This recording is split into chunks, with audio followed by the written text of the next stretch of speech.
Good evening. Well, I guess Mr. Khalid, you everybody, I guess. Good evening. I'm here. Good evening, man. Good evening. All right. Thank you all for coming. Hello. Okay. Well, thank you all for coming to the work session for July 14th. As you all can see that we do have the clock functioning now. It would be done by Mr. Corey Adams. I would ask that everybody who has a discussion, that you try to limit your discussion. You have pre-warning to limit your discussion to 10 minutes, as we have a very aggressive agenda for this afternoon. Someone say something, I couldn't hear. Good evening. Did someone say anything? Yeah, it was you, but you said it already. I got you, Mr. Baker. Okay, so at this time, I'm gonna call the meeting to order. Madam Clerk, would you call the roll? Good afternoon. Roll call for today, July 14th. Councilmember Rao. Present. Councilmember Gumbs. Present. Councilmember Willis. Present. Councilmember Gilliard. Here. Councilmember Reeves. Counted for. Councilmember Khalid. Present. Councilmember Baker. Present. Also present is Mayor Edwards, the city manager, Odie Donald, and the city attorney, Amelia Walker. You have a quorum. Thank you so much, Madam Clerk. Would you call the first agenda item, please? The first agenda item is council discussion on a smart city solution partnership with Comcast. City manager.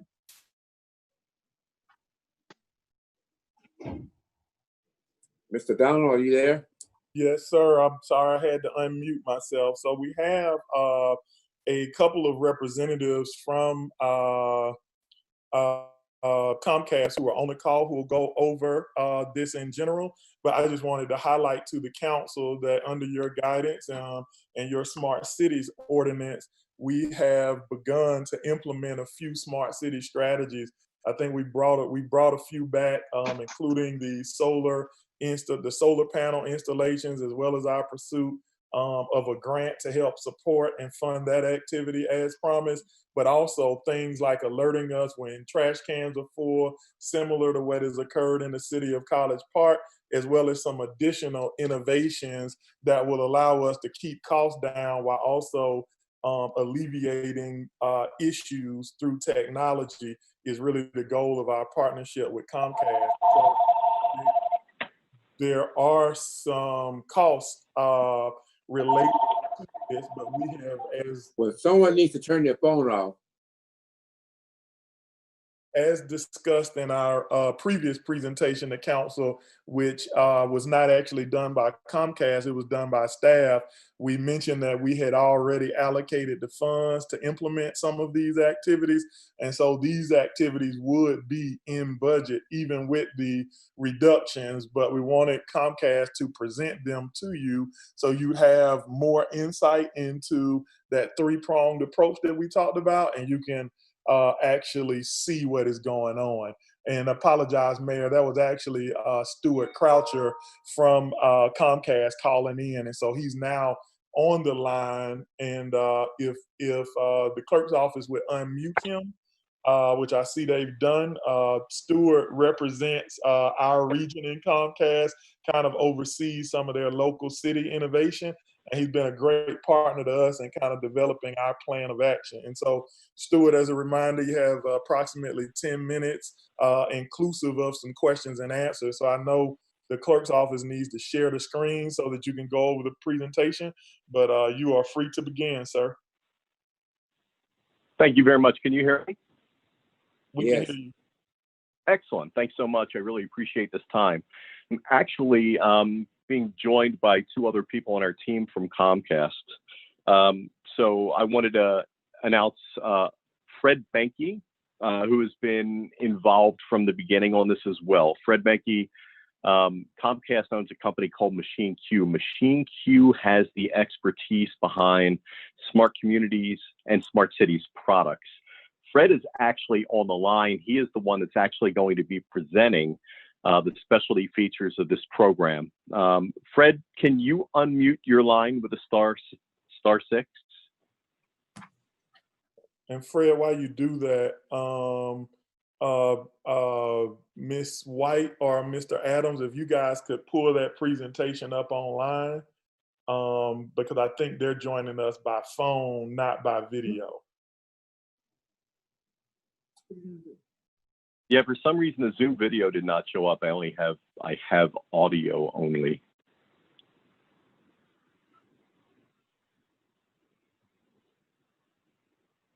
All right, and so Stuart, what we'll do, if you guys, wherever you are, if you pull it up on so that you can talk us through it, the clerk's office is actually loading it and sharing their screen.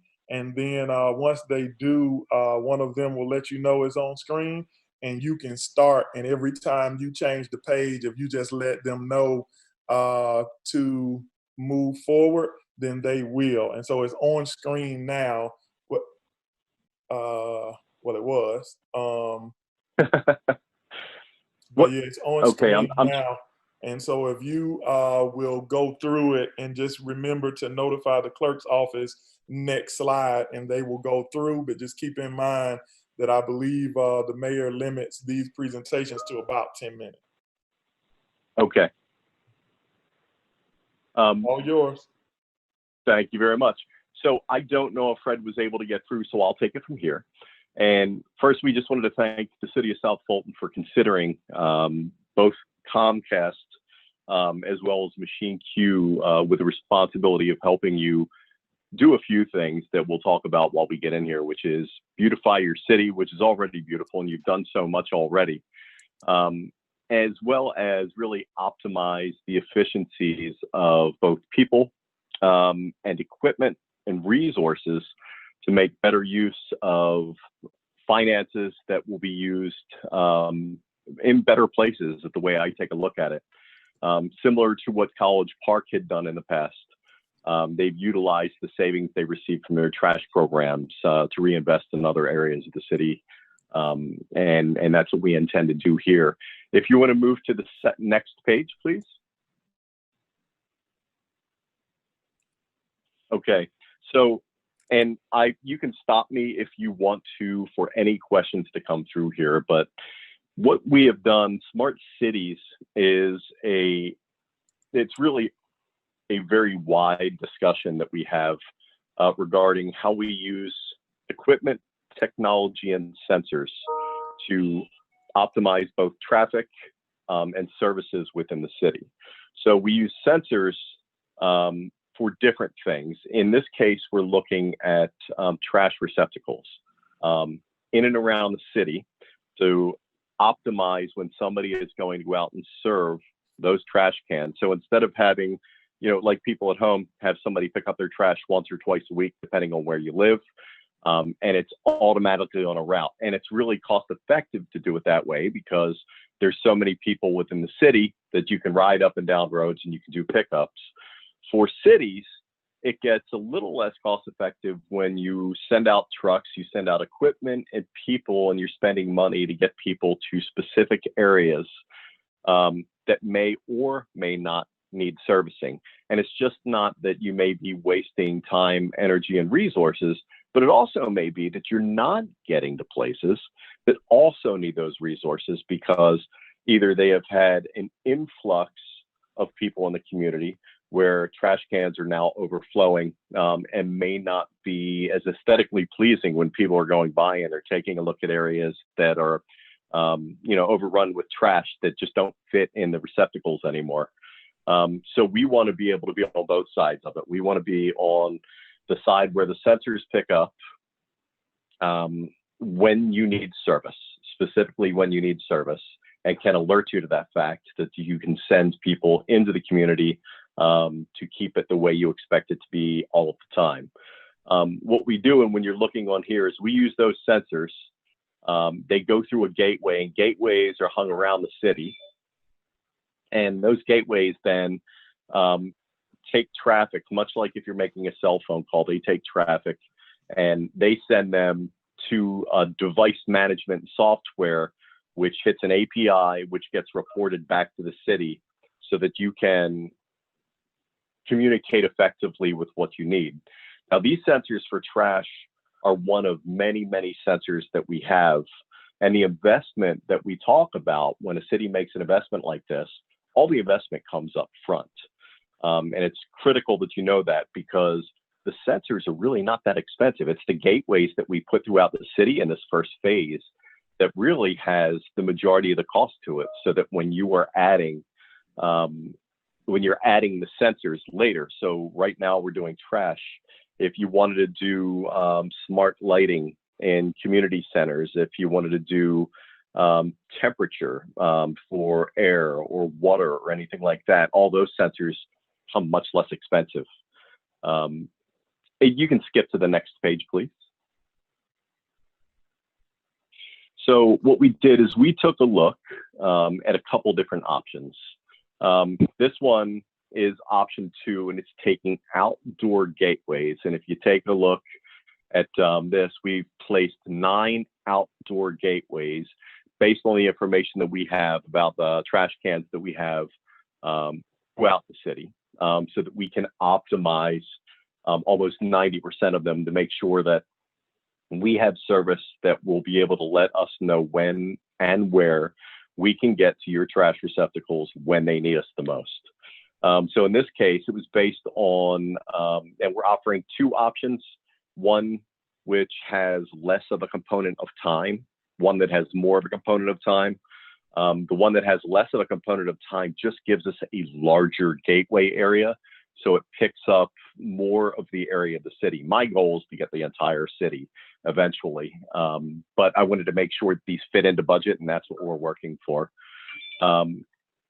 So based on the initial needs, we have 2 options to deploy it. The first one is 50 trash cans around the city between districts 3 and 5, or we can do all municipal properties.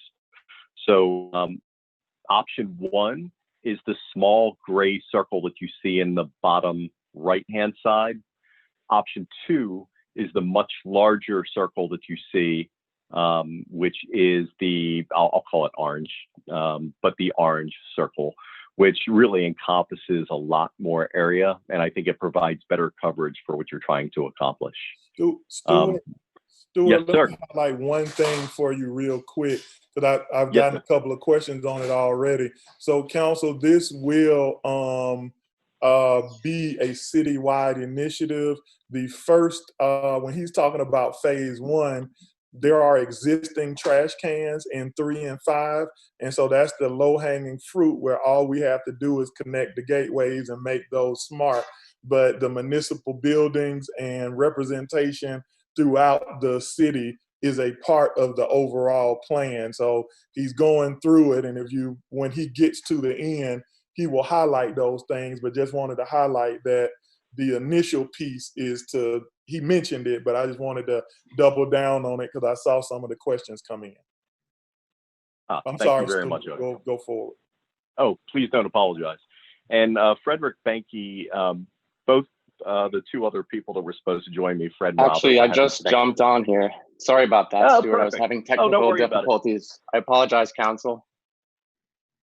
Guys, this is Frederick Benke, and he is with Machine Q. He has really the overwhelming expertise. I'm really good, but he's even better. I'm gonna let him take it from here. And Fred, just to catch you up, we're only on really page 3, and I'm just talking about option 1 and option 2. How option 1 really was the low-hanging fruit with the trash cans, and Odie just jumped in and really reinforced that, as well as option 2 really covers a lot more of the buildings as well in a much wider geographic area. So I think we're good there, and we could probably jump to the next page. Great. So yeah, thanks so much, Stuart. I wanted to kind of just go over the 2 options here from a price perspective. So as you know, the first option is really to give you guys the coverage in municipal areas 3 and 5, and it's going to be for a longer time period of 5 years. So with that, you'd get the gateways, the sensors, and the software license, as well as the software to be able to monitor the trash cans. For 5 years, that price is a little bit south of $90K, including the installation services that would be required in order to install those sensors. And then just to kind of compare with the second plan, if you want to move over to the next slide, this is for an option, and you can see that they don't really vary too much in price here, but it doubles the number of gateways so that you have coverage throughout all about 30 facilities I was sent over from that map that you could see. And that would be for a shorter amount of time, for 2 years instead. So I just wanted to open that up. So before we kind of get to the questions, I do have just kind of an overview of, I wanted to touch on just some of the previous thing you guys have done to kind of build to this success. So I just wanted to note that I saw some of the trash pickup that you guys have done for the handicapped, elderly, and veterans in South Fulton, as well as the Cascade Road entrance exit ramp beautification project that you approved back on May 14th. In addition, I just wanted to draw some attention to the safe reopening plan that I read through that includes smart trash. And I think that's a really smart move on your behalf. It's a way of kind of assuring residents and businesses alike that this is kind of showing that it's a priority for the city, and it's moving you towards being operationally efficient and cutting costs, as well as a way of showing businesses that this is a place that they want to do business. So I just kind of wanted to use that as an overview of why we think this is a great partnership moving forward here, and open it up for any other additional questions on either pricing or any details of the plans. But thank you guys for the opportunity to present here.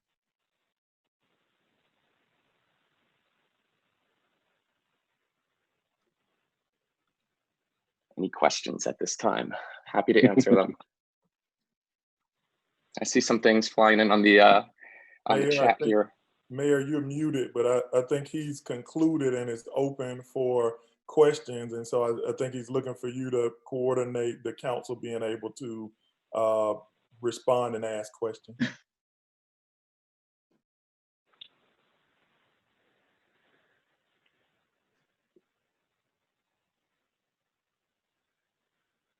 Mayor?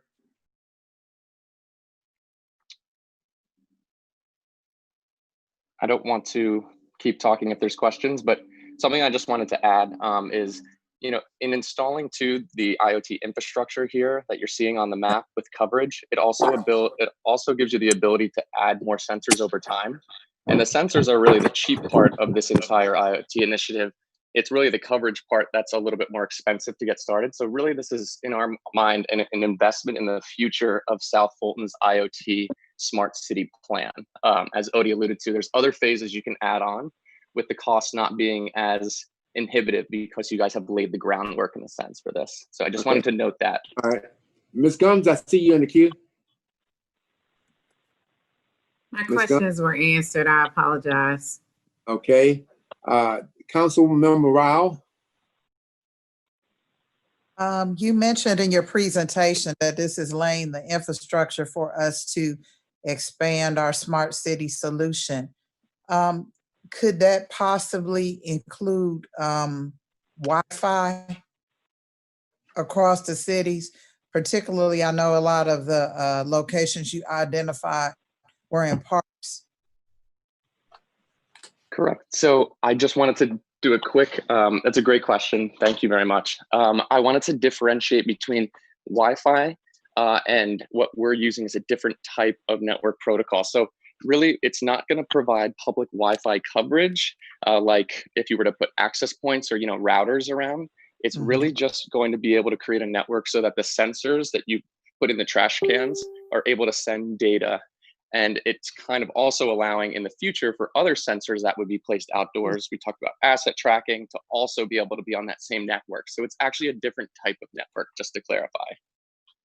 Can you talk a little and to bit add to that, if I can add to that real quick, we're working on solutions right now. And this is Stuart Croucher, directly with Comcast. I'm working with the DOE and the GTA. We know how this coming year is going to get really sensitive, especially with kids going back to school. We're being very proactive, as are all the companies. So I'm working on a team with AT&T, Verizon, Sprint, and all the cable companies, looking at ways to provide Wi-Fi and expand it into areas where it's economically challenged and geographically challenged. I would love to set up another meeting with you because I know we only have about 10 minutes today, and I've passed that, well past that. Thanks for that time. But we are working on solutions for that going forward. I would love to set up a specific time to talk about that and how we can accomplish that for the city of South Fulton. Thank you. I would like to see. Oh, Yeah, thank you for that. And Mr. Donna, I hope you will bring that back for future conversation. And I'm glad to hear that there's an initiative to look at that, you know, across the state, I guess, in areas where communities may be underserved in terms of having access and addressing the digital divide. So thank you. Okay, Councilmember Willis. So so that I have a full understanding, Mr. Donald, would this have to come back before the council for approval, or have we, are you bringing this back to the regular meeting so that we can approve an IGA with Comcast? Is that what we're gonna do? Yeah, I don't think it would actually be an IGA, but yes, we would be bringing this back before the council. Not an IGA, I'm in agreement. I'm in a, not an Yes. IGA. No, yeah, you on, yeah, yes, ma'am. So we would, just to note, it would be like the third piece. So remember, we presented high level on this before. This is kind of just a more detailed dive. And I think Stuart was alluding to the first conversation. We talked about our full three-pronged approach. I think the first one is trash, and we would lay the infrastructure, and we could add sensors throughout the city. And then the second piece, am I right, Stuart, is public safety? That is correct. We were working on a number of them, which included smart lighting. It included we had talked about the kiosks in the buildings. It included multiple services like asset tracking in some of your yards where you were losing or misplacing equipment and you needed it, and then public safety as well. So council, just for your knowledge, it's a three-pronged approach. And so we've already presented on the three-pronged approach, but this is prong one, which is trash, and we'll bring that back at the next regular meeting.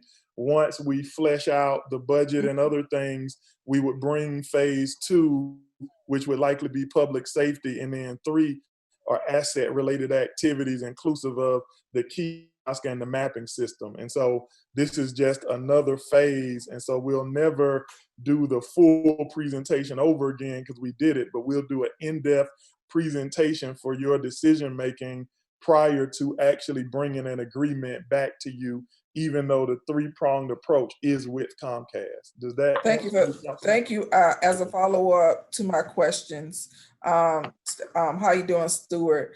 And so in rolling out this trash can module, smart module, are we going to, if I understand correctly, we're going to start with trash cans that are already existing in the city, and we're going to put the modules, the smart technology in these trash cans, and is that what we're going to start with? Got it. That is correct. Okay, and so that module will send data to whatever designated person that the trash can needs to be empty, so that people won't have to drive around and submit C-click tickets as often.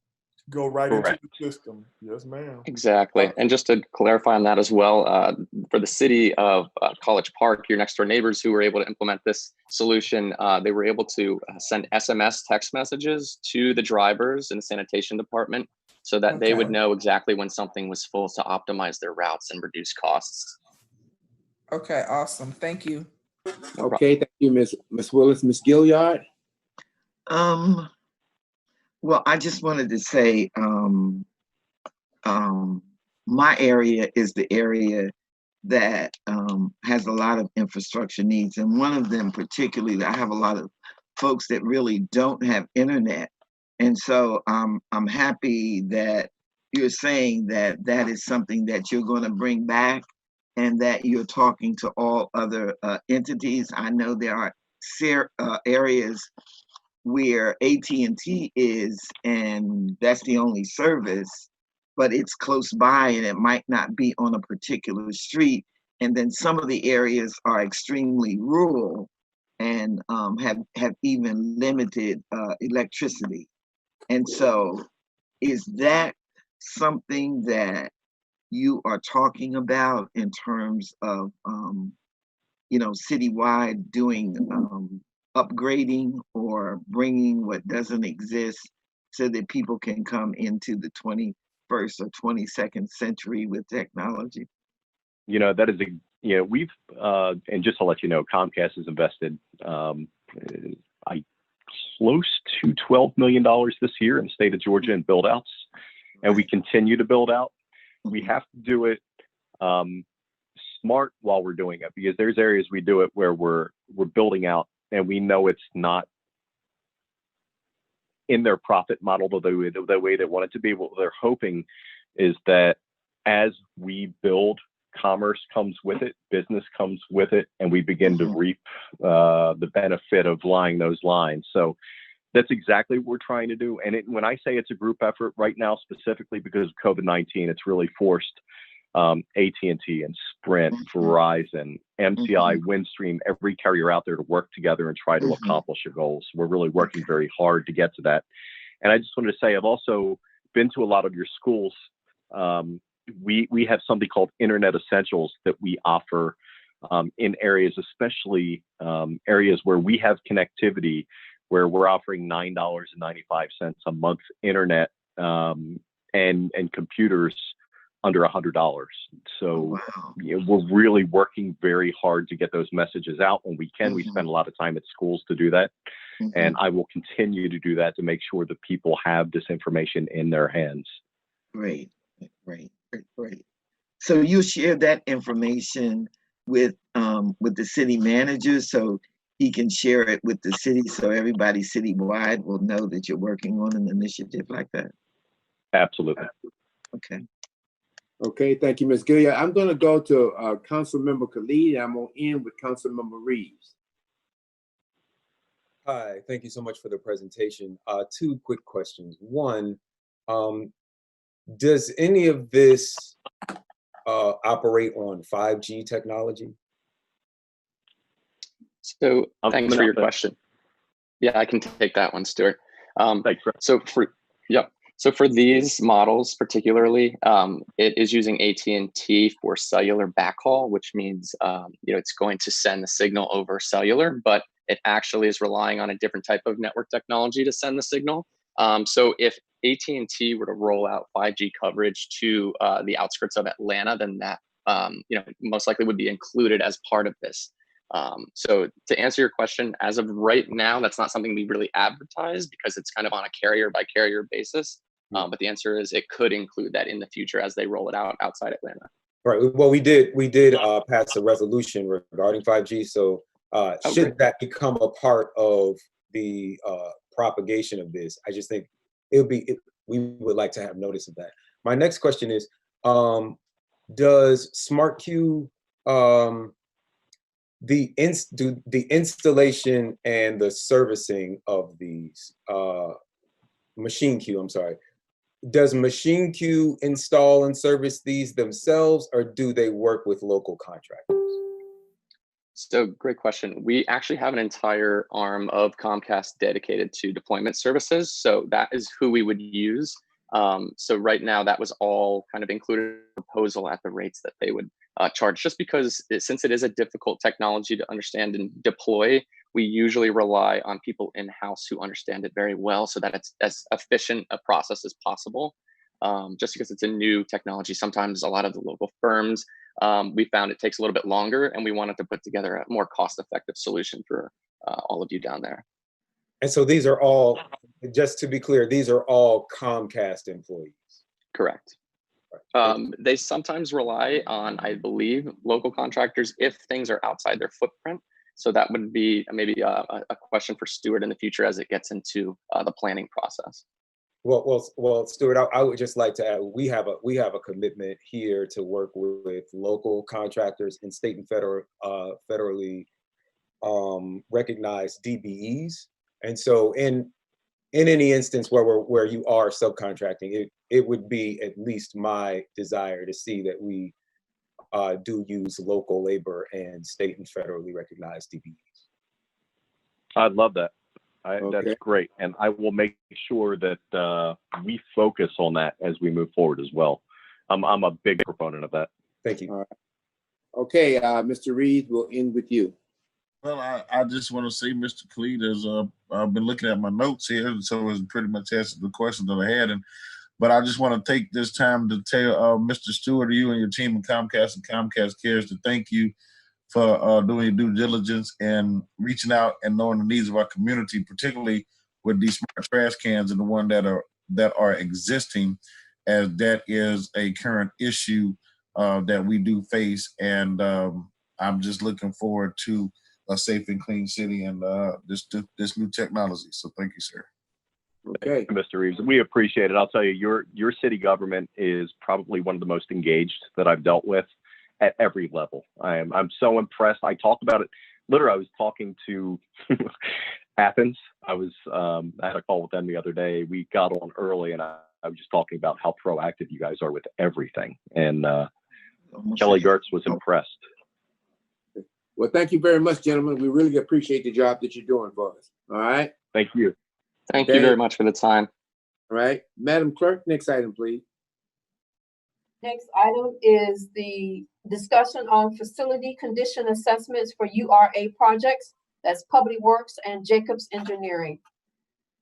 Go ahead. Council, Mr. Valenzuela will lead this introduction. Just a reminder that this is you procured a service and Jacobs was the standby contractor who is tasked with developing an overview and project management plan for our capital projects funded under the URA.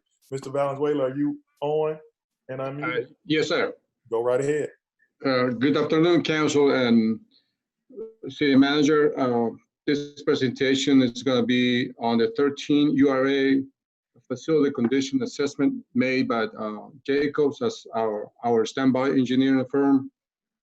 The purpose of the assessment was to identify and assess the conditions of the major building systems and their components to determine approximate the remaining economic service life, identify significant deferred maintenance items, develop a budgetary cost estimate to address and correct the noted deficiencies listed on the reports, and as well as to develop some kind of priority list based on safety, value engineering, and budget.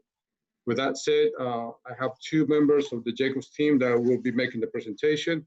I'd like to introduce Ms.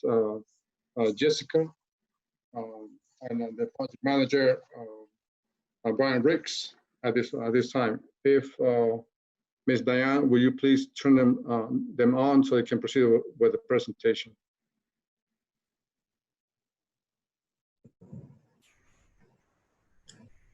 Good afternoon. I don't think Brian's going to need to participate just yet, but my name's Jessica Goodell, and I am a project manager at Jacobs, and I work in our condition assessment and assessment services group. We have a dedicated service that does this type of work every day across the country. So this is what we do day in and day out for clients just like South Fulton. We've done over 900 million square feet of assessments nationwide since 2010, and these are assessments just like what we did for you. So for South Fulton, we sent a team of experienced professionals into the field to look at your parks and fire stations. We sent 3 people out there, and they spent 2 weeks walking around your facilities and on your sites and assessing the condition of those things. They focused on the major building systems, so mechanical systems, plumbing, electrical, and your interior, exterior, and roofing, as well as your major site components like parking and sidewalks. A simple way to kind of think about it is if you took a building and you shook it upside down, everything that doesn't fall out of the building, we looked at. Next slide. So what is a facility condition assessment? Kind of an easy way to understand it is it's an assessment and evaluates the general health of your facilities. While we're there, we're looking at identifying your deficiencies, which are your current need, and we're also trying to forecast the failure or replacement timing of components and building systems in the future so that you can plan for those and hopefully not be surprised. This data will allow you to prioritize those deficiencies. Like a fire system is a lot more important than, say, your carpet typically. It'll also start to allow you to be able to plan your investment over the next 5 or 10 years. And then it also allows us to calculate a facility condition index, which I'll define and talk about later in the presentation. All right. So during the condition assessment, we identified actionable deficiencies. So this means we didn't give you a score. We said this air handler needs to be replaced. This carpet needs to be replaced. That roof over there, it needs to be replaced, or that component has 3 years or 5 years left on it, so that you can plan those needs in the future. All of these items are given detailed cost estimates so that you can plan that more effectively. We use RS means as our basis for that cost estimating. RS means is a national industry standard of cost estimating across the country, and it kind of averages out what the construction industry is seeing. So we use that as our basis, but then we work with our local experts to help us adjust that so that it's more accurate and applicable to South Fulton. We use a standardized process, and it's really deliberate so that when our team goes into the field, they look at the same things at every building, so they don't forget to look at that air handler or identify the age of a window system or something like that. So we really try to aim to get focused and deliberate results. So the first thing we kind of want to talk about here is your current deficiencies. So these are items, if you had all the money in the world, you would want to replace them. And we identify these things through visual observations. We talk to your folks that are in the field and your maintenance staff or anyone, kind of on site that might be able to help us. While we're in the field, we identify a priority. We quantify, the square footage of the space or the tons of that unit. And then we also take photographs to kind of identify major deficiencies or just general overall conditions. So here at South Fulton, this is a snapshot of your portfolio wide of what we found for current deficiencies. And as I've mentioned a couple of times, we prioritize all these deficiencies from 1 through 5, 1 being the most important. So you're going to see things like fire and life safety. Priorities 2s and 3s, you start to get into your kind of cool, safe, and dry items, your roof and your air conditioners. And then by the time you get to priority 5, you are at your more, architectural components like carpet or paint and things like that, you can maybe put off for a little while. So you can see here at South Fulton, we found almost $18 million in current need, with just over $1 million of that being in priority 1 and 5.5 being in priority 2s. And I think the next slide will go into more detail on what is in those things. There we go.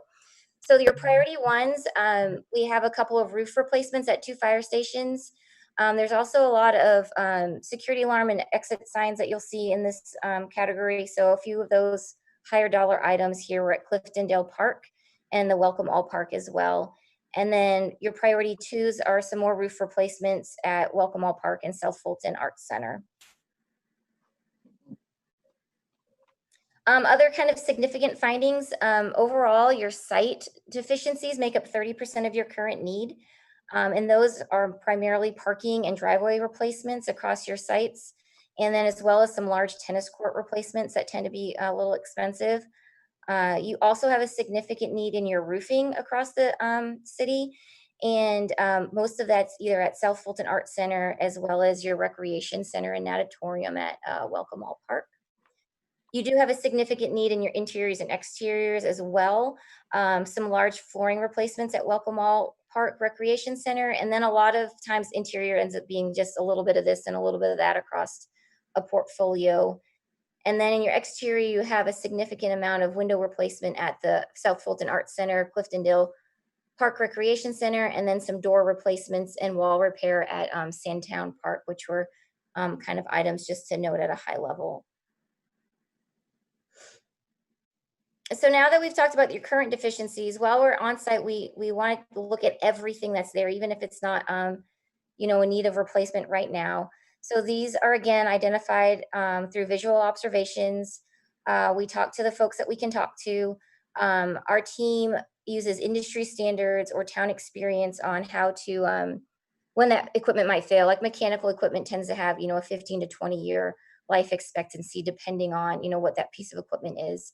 And everything, again, is quantified and given priorities the same as we do for the deficiencies. So you can see over the next 5 years, it's the city of South Fulton, we estimated a little over $17 million in need in the next 5 years, with kind of a significant need in years 2 and then 4 and 5. We usually expect to see a spike there in 4 and 5. So that's what you have there. So overall, we found 18 million in current need and another 17 million over the next 5 years. So that's a total of just over 35 million in need across the city. And then, so the FCI I mentioned earlier, this is a general indicator. And what it is it's a way to compare dissimilar sized facilities. So a larger facility inherently has more need. It doesn't mean it's in worse condition. So we take the first 5 years of need, those current deficiencies, and the first 5 years of life cycle, and we divide that into a theoretical replacement cost to get us this ratio so that we can start comparing the actual condition or health of a facility across the portfolio.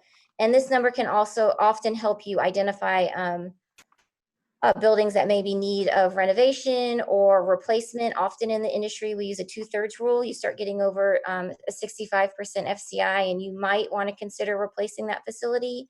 It's only one indicator. It's not the indicator. A lot of times there's a lot of pieces that go into making that decision on replacing a facility. So this just helps you kind of start that conversation.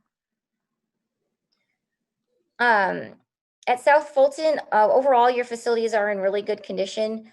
You can see here that more than half of them are in the below average to good range. The few that are replacement candidates, these are at a site level. So what drives this up is the exterior or site level deficiencies. So you have a lot of parking and tennis court replacement as well as some pole lighting. And this can really drive that FCI up because since a lot of these are parks, they have smaller buildings, and that will cause your the site level deficiencies cause that FCI to kind of get higher than maybe it really is. A couple items or facilities just of note. So the two highest buildings in the just at the building level was Sandtown Park had a 29% FCI and Welcome All at 13%, which were two I know facilities that were of interest. And the fire stations, there's two, the highest I think there were this 26 and 23% at Fire Station 13 and 5. So you can see most of your facilities are really at, in a good condition, and there's just a few that you'll want to take a look at and pay attention to. Okay. And then finally, I'll wrap it up real quick. What do you do with all this information? We've given Antonio and his team a lot of data, and this can be used for baseline planning. How do you want to spend your money? And you need to start looking at your goals and objectives. We just collect data for you to use to help make decisions, and you can start to prioritize where your spending is based on those FCIs and priorities, and as well as the mission of the buildings.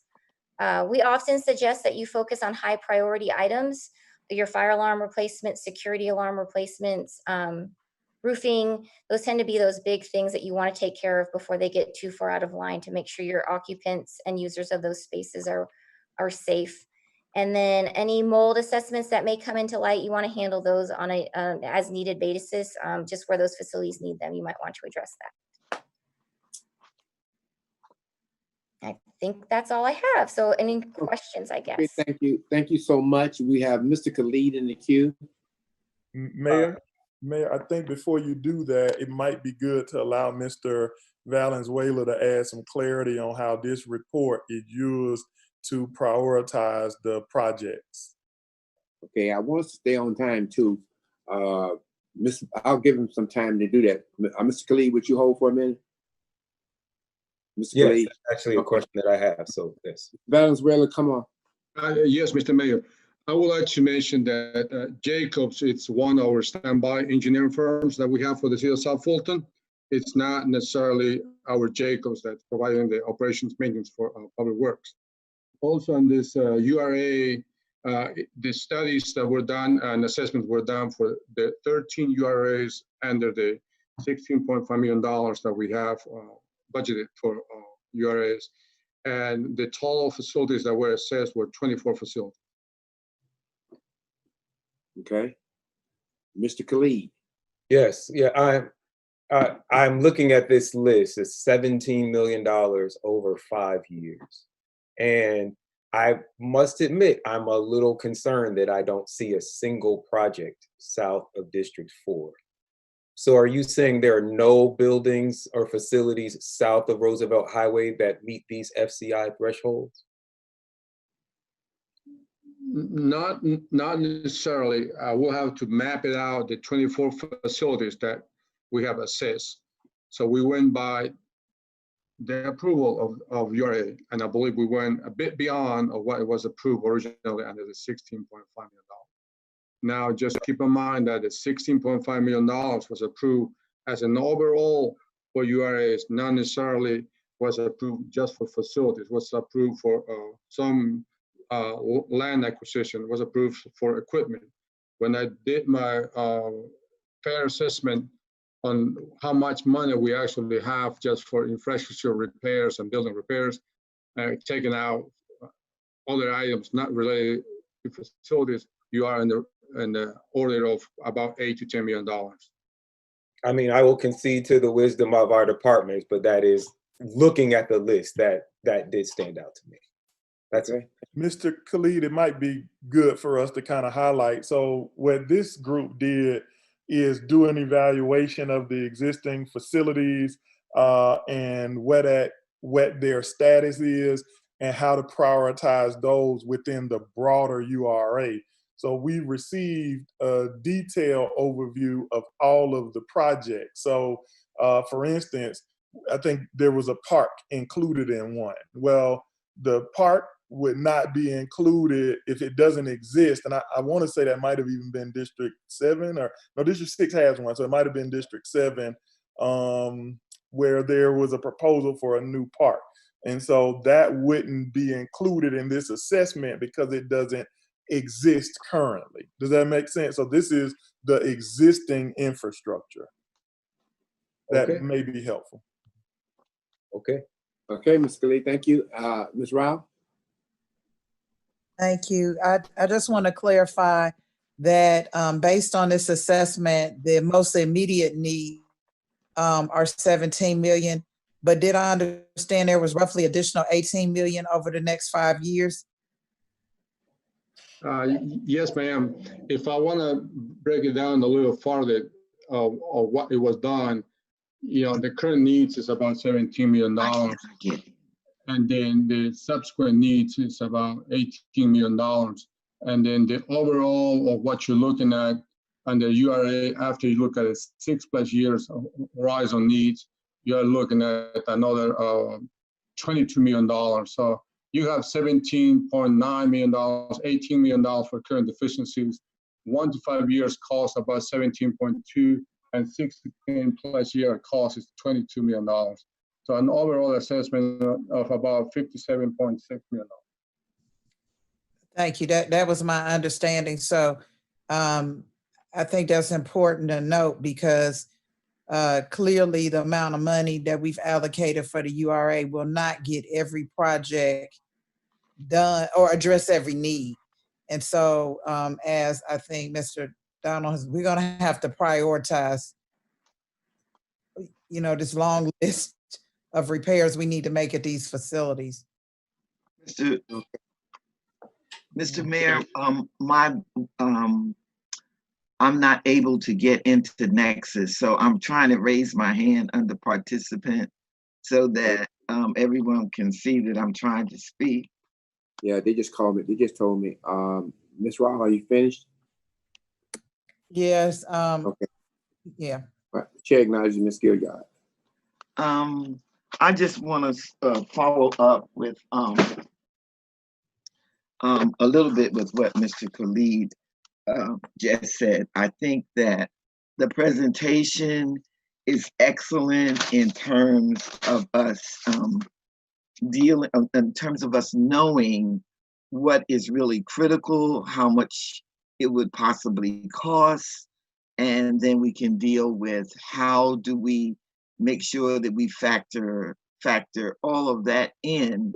But in addition to that, we do need to make sure that there is some equity in it, in that everybody gets a little bit of something during this first period. And so it's good to know about the facilities, but if you don't have any, And there are other kinds of things that you do need that's not included in the assessment, in this particular assessment.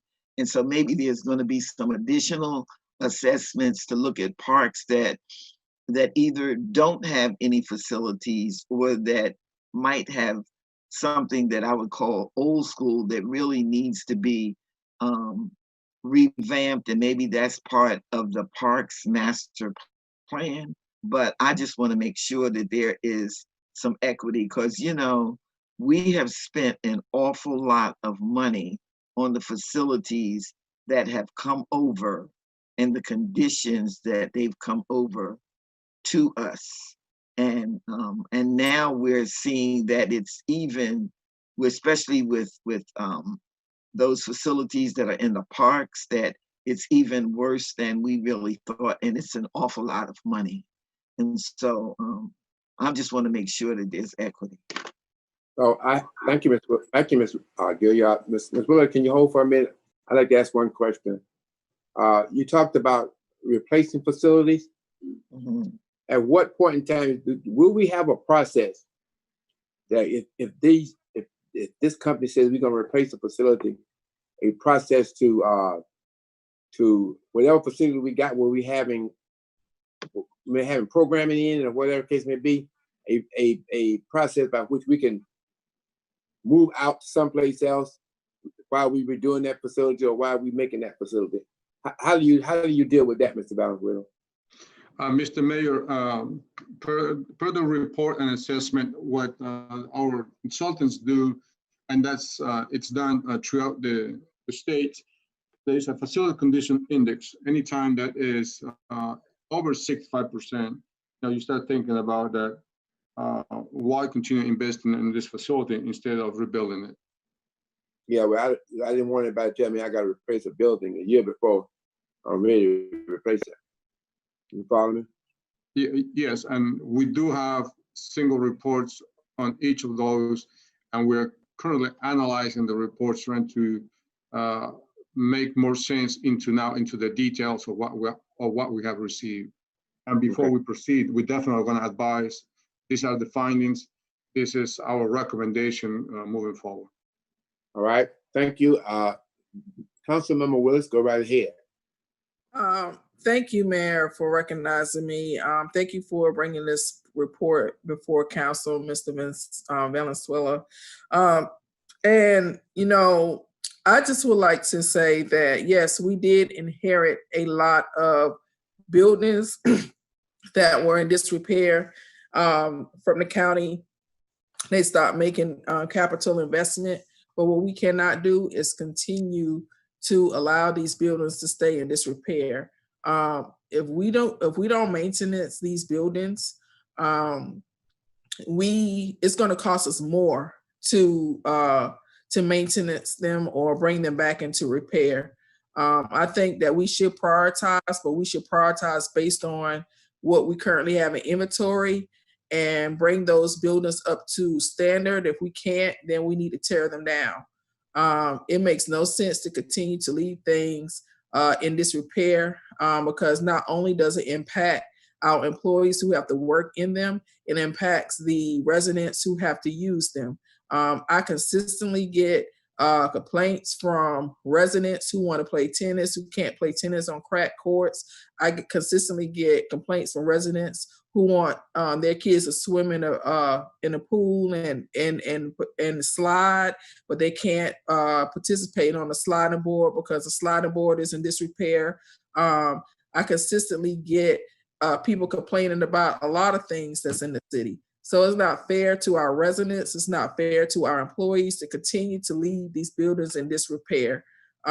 We need to prioritize. We need to get what we have into shape, and then we need to make investment where we can. Thank you. Before I go to Ms. Gilliard, let me just piggyback on what she just said, especially to the city manager. Our city employees got to be held accountable for how they maintain our facilities. I see a lot of that in the fire stations, where I see broken down furniture and stuff that should not have been that way. So I think some of the responsibility of what we're going to do as we repair and replace these facilities in the future is hold our people accountable for keeping them in the order in which we want to have them. So I don't know how we're going to do that. I don't know if the department heads, if they're going to be inspections of buildings, but I think we need to do that. Okay. Mr. Mayor? Okay. Let's go right ahead. Okay, I just want to make sure that the fire station on Stonewall Tell is on that list because, and I didn't know this, and the chief told me it needs to be torn down. It's dilapidated, it's too small, and I just don't recall the number of the fire station, but I want to know if it's on the list because it needs to be torn down and redone. Answer that question?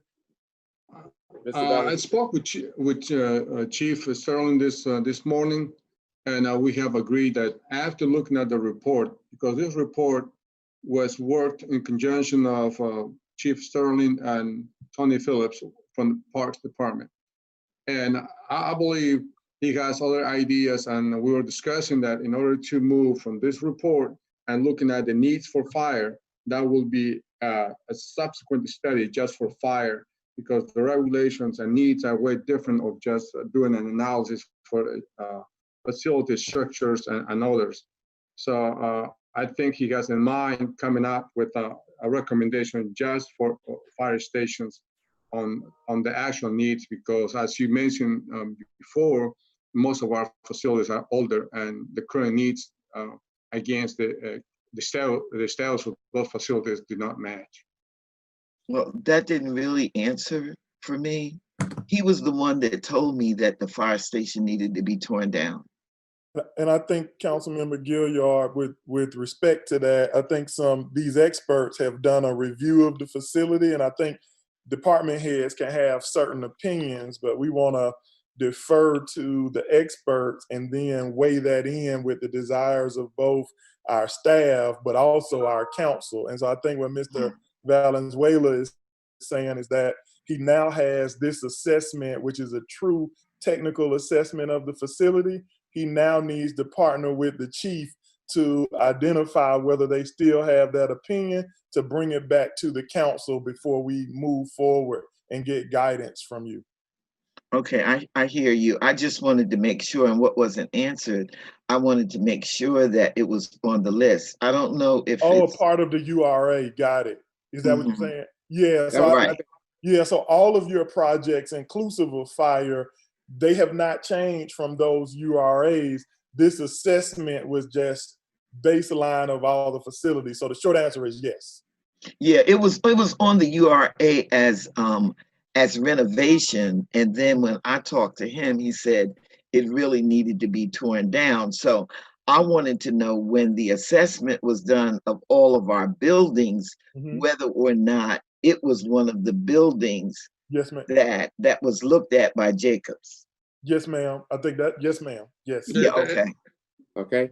Well, all right, we're going to end this conversation with Mr. Reeves. Mr. Reeves. Yes, good day. I'm gonna piggyback on Councilwoman Gilliard, and but also too, because I would like for them to go and seriously reassess fire station number 7, and I won't get into it at this time, but my staff and I walked through and did an assessment, and I'm just saying that the building, that the normal life range of that building being 50 years. That building is, I believe, 42 years old. And so it's almost reached its life cycle. So I would just strongly encourage, and I agree, we'll leave it to the subject matter experts, but I humbly ask for a reassessment of fire station number 7 in its current condition. Thank you. Okay. Mayor, to clarify, I think their mode of action is to take this report, get with the fire chiefs and all of the department heads to review the reports together, and they would then come back with that final assessment. So what you're asking for, in short, yes. Okay. Sure. Thank you, gentlemen. We really appreciate it. Madam Clerk, next item. Next item on the agenda is council discussion on contract for right-of-way acquisition services, Public Works. Public Works today for 10 minutes. Mr. Mayor and Council, the award of a contract for right-of-way acquisition services is done due the city not having a land division department that can handle the administration and the procuring and acquisition of the rights-of-way parcels for needed projects under the capital projects and T-Splash projects. Currently, you have about 20 projects that are in need to acquire rights-of-way. We have over 150 parcels throughout those 18, 20 projects that we have.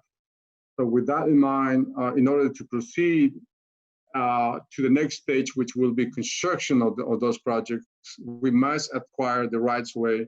And it is such a very unique trade that not everybody has it.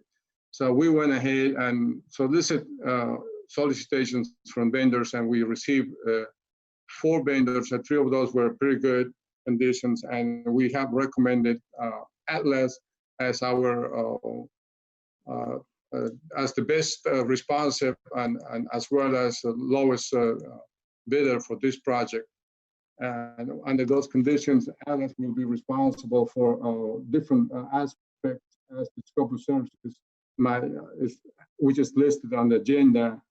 They will develop project databases and schedule, develop cost estimates, and include title reports, appraisal reports, negotiations on behalf of the city, settlements, prepare and document recommendations for justifiable settlements, preparing closing packages and agreements, prepare deeds packages, and work with closing attorneys to get to final negotiations and the certifications of the rights of way.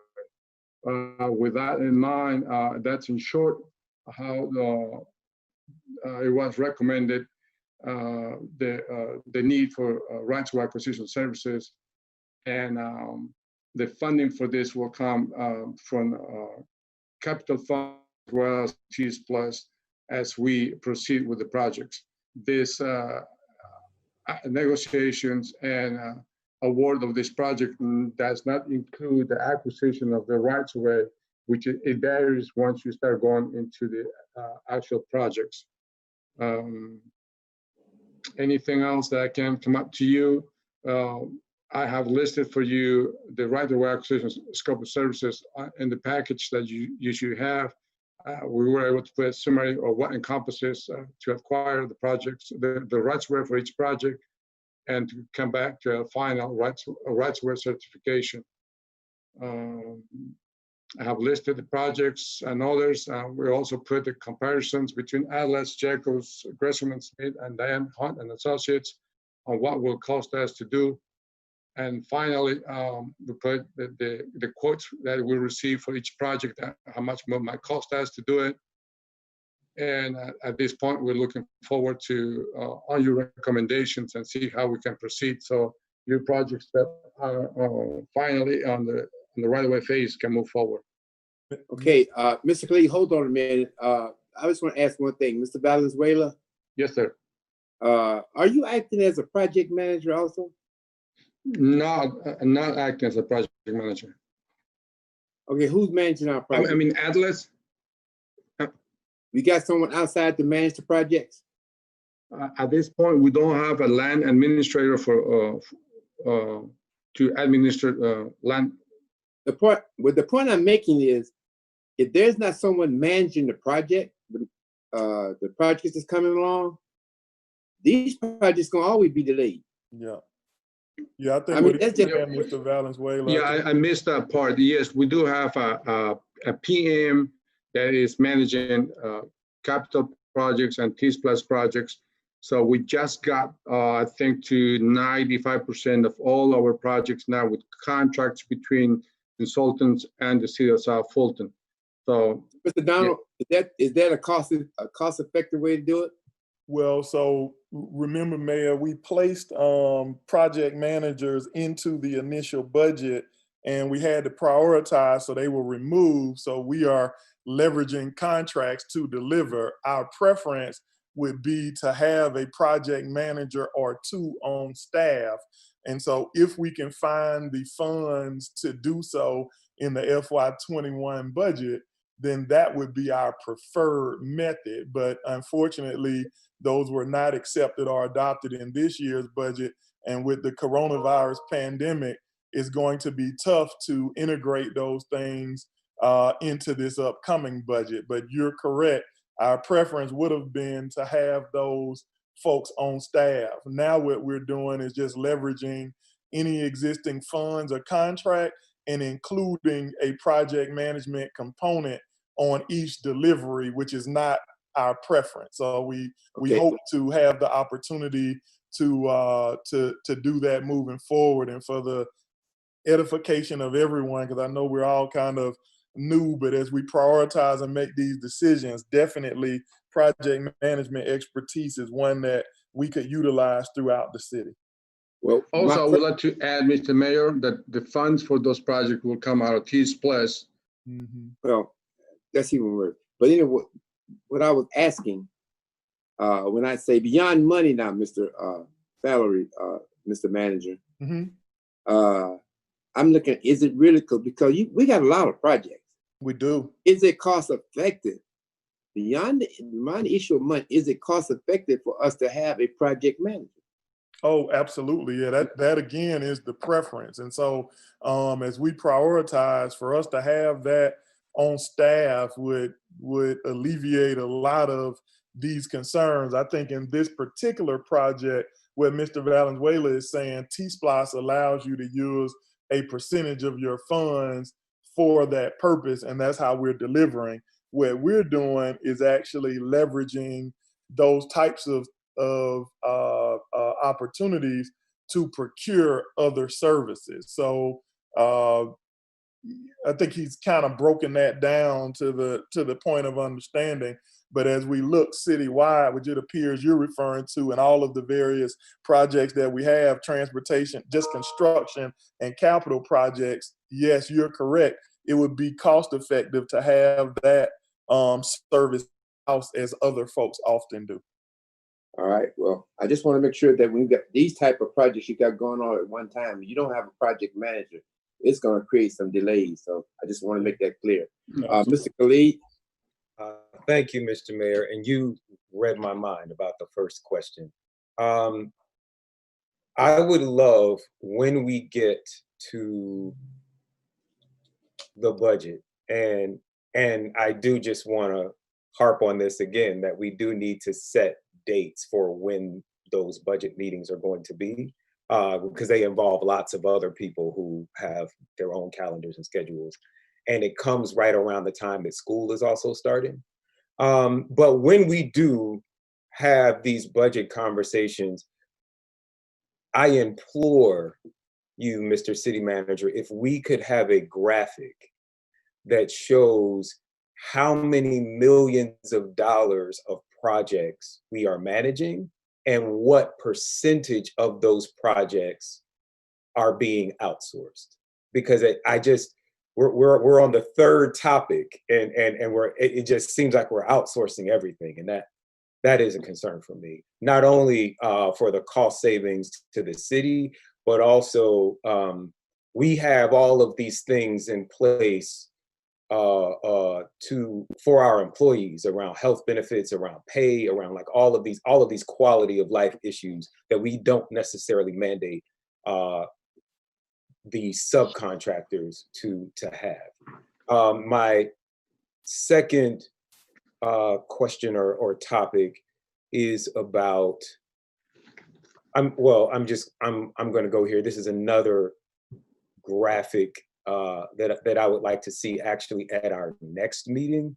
I'm looking at page 6 of the presentation, page 35 of the or 36 of the book here. If we could see this list at our next meeting on the 28th, if we could have this list with estimated completion dates, that would be very helpful. I don't see any I don't see that anywhere, and it's I don't know when any of these projects will be complete.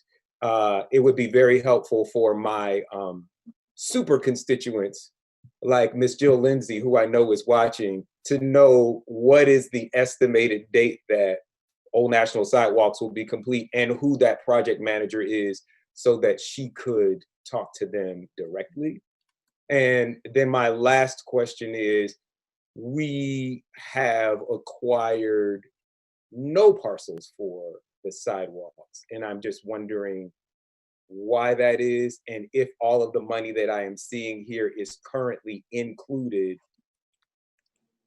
in the budget that we've already approved.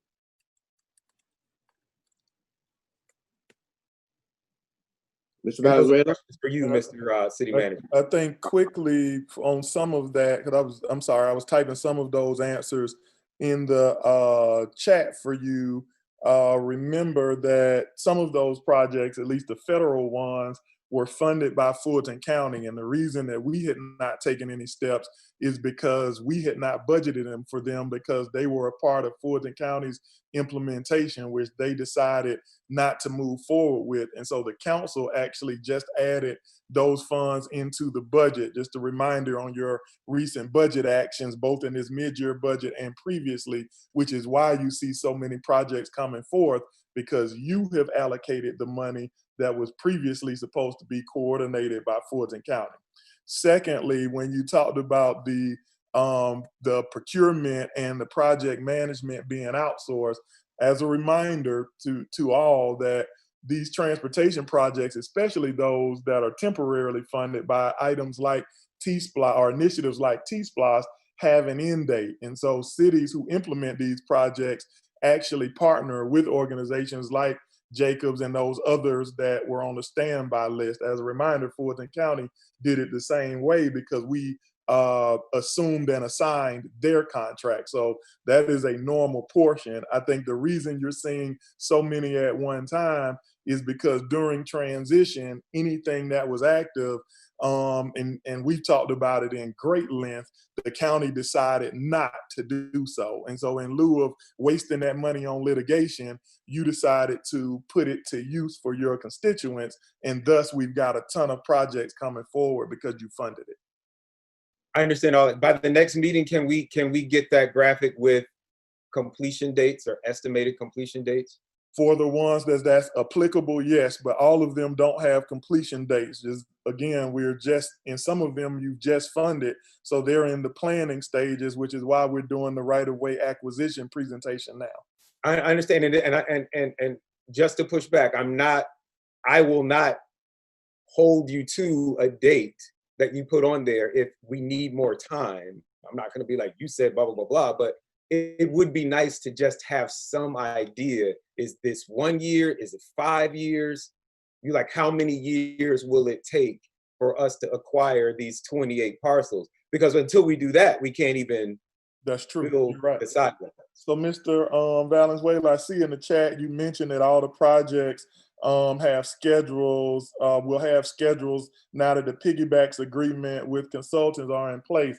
2 weeks is a pretty quick turnaround, but if you could do it, please say so now. If you need additional time, then also say that, and then I'll notify the council in advance when you think you'll have that ready. There are a couple of things. If we are in agreement on moving forward with this contract, then I can hold at least, I can work with the consultant to provide schedules for the acquisition of the rights of way. With regards to the status of design and construction, that's not an issue. I can provide that in 2 weeks. But while I don't have a contract for rights of acquisition, I want to be at the mercy of the consultants, saying we can't commit something that we haven't signed or we haven't been awarded to it. But typically, projects goes from, it depends, the project might have 4 to 6 parcels, it will take less time. But a minimum, it takes about minimum 4 months for regular projects that do not follow federal guidelines. If a project follow federal guidelines, it takes any time from 12 to 24 months to acquire the rights for acquisition because of the complexity of I think I follow work. I think I follow you, Mr. Valenzuela. In the interest of time, Councilmember Khalid, what that says is you'll be approving this contract, hopefully, if the council decides to do so at the next meeting, and Mr. Valenzuela could then have it delivered to the council prior to the first meeting, the first work session in August. Thank you. Because without the execution, we can't do a timeline. Thank you. Okay, Mr. Valenzuela, one of the worst things you can say is at the mercy of the consultants. No, sir. I'll make them work. You can count That's the worst thing on you that can with say. me. Know that. Okay, Ms. Willis, go ahead. And so I just, I welcome the project managers because projects don't move unless we have someone that is following through on the progress of them. And right now, we don't have that staff and that manpower in the city. So I welcome the project management. As far as consultants and contracts go, I mean, we all know that we outsource things because the cost is more cost effective.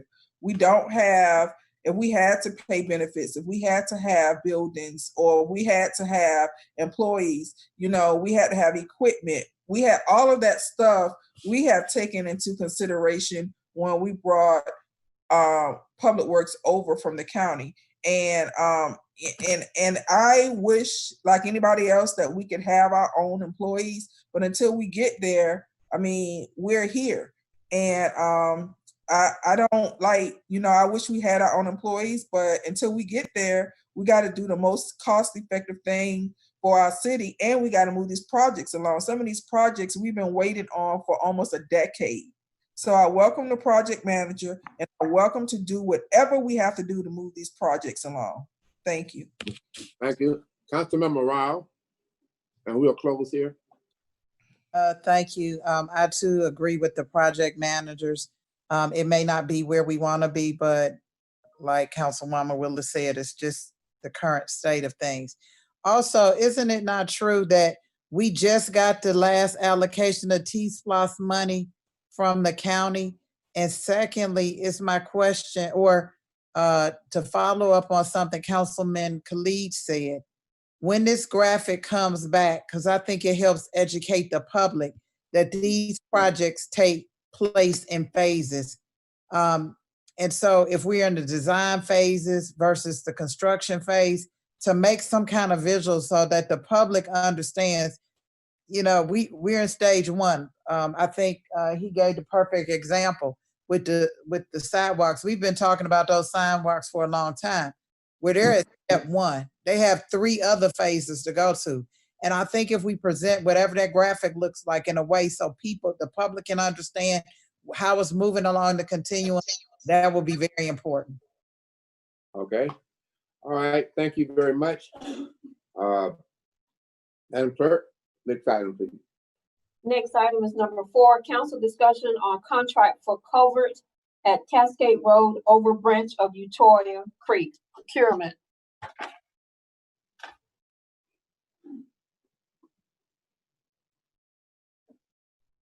Mr. Valenzuela, is that you also, or is that? I can do this one as well.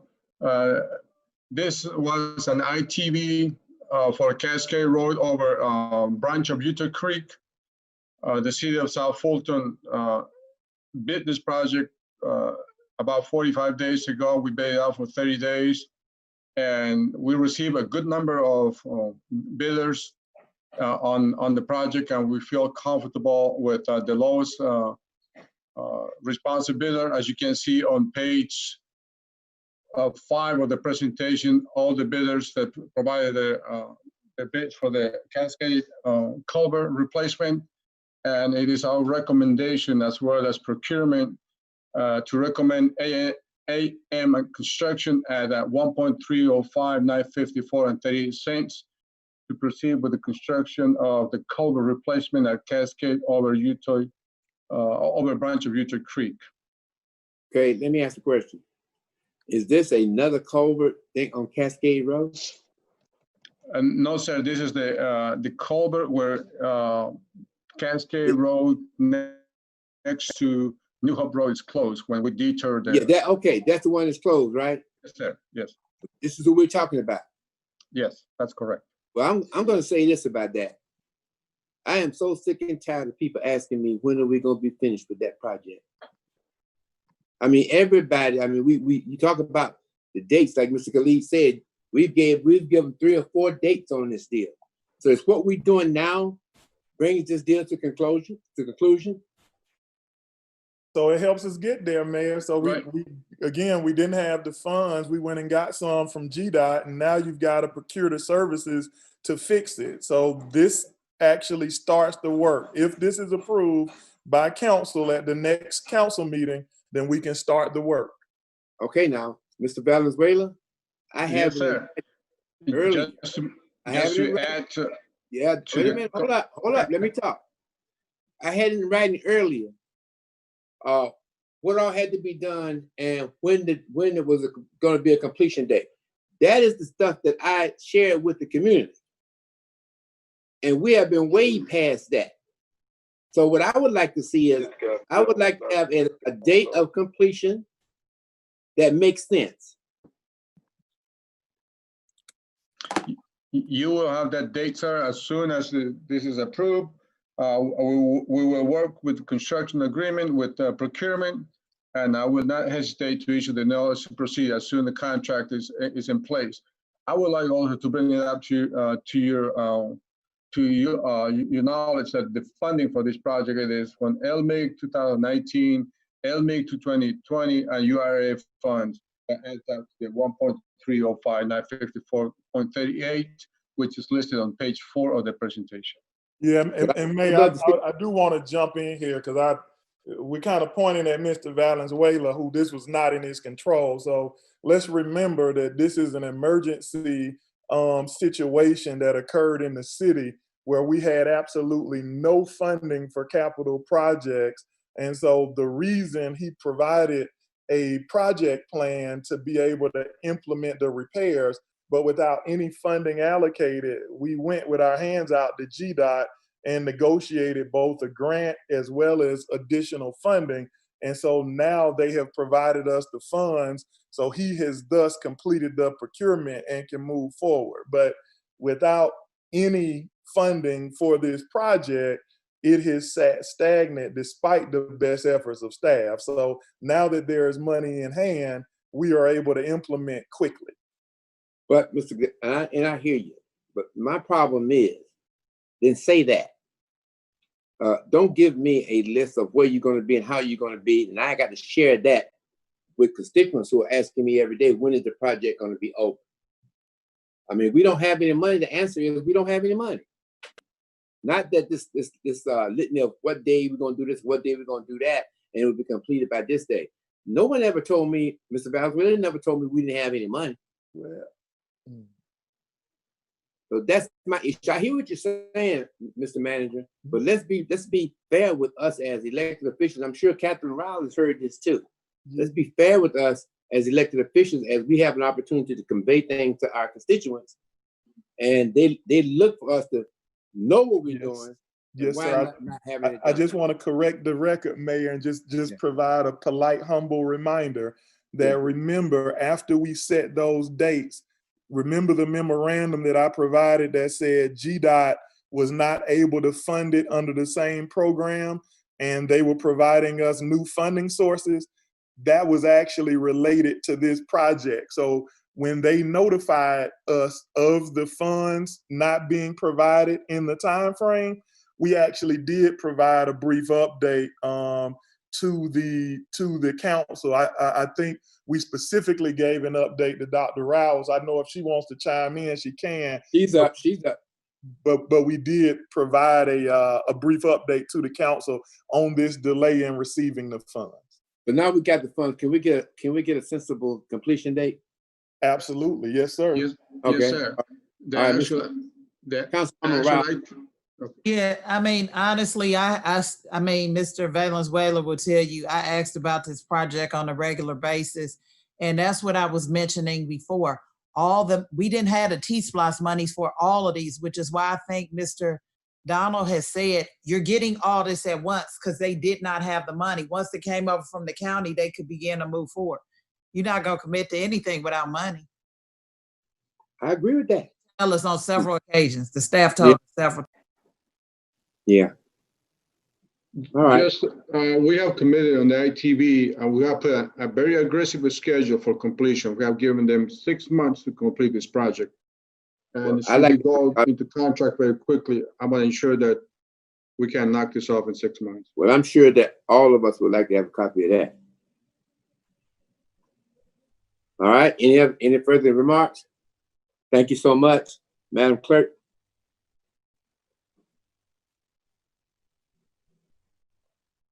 Madam Clerk, next item.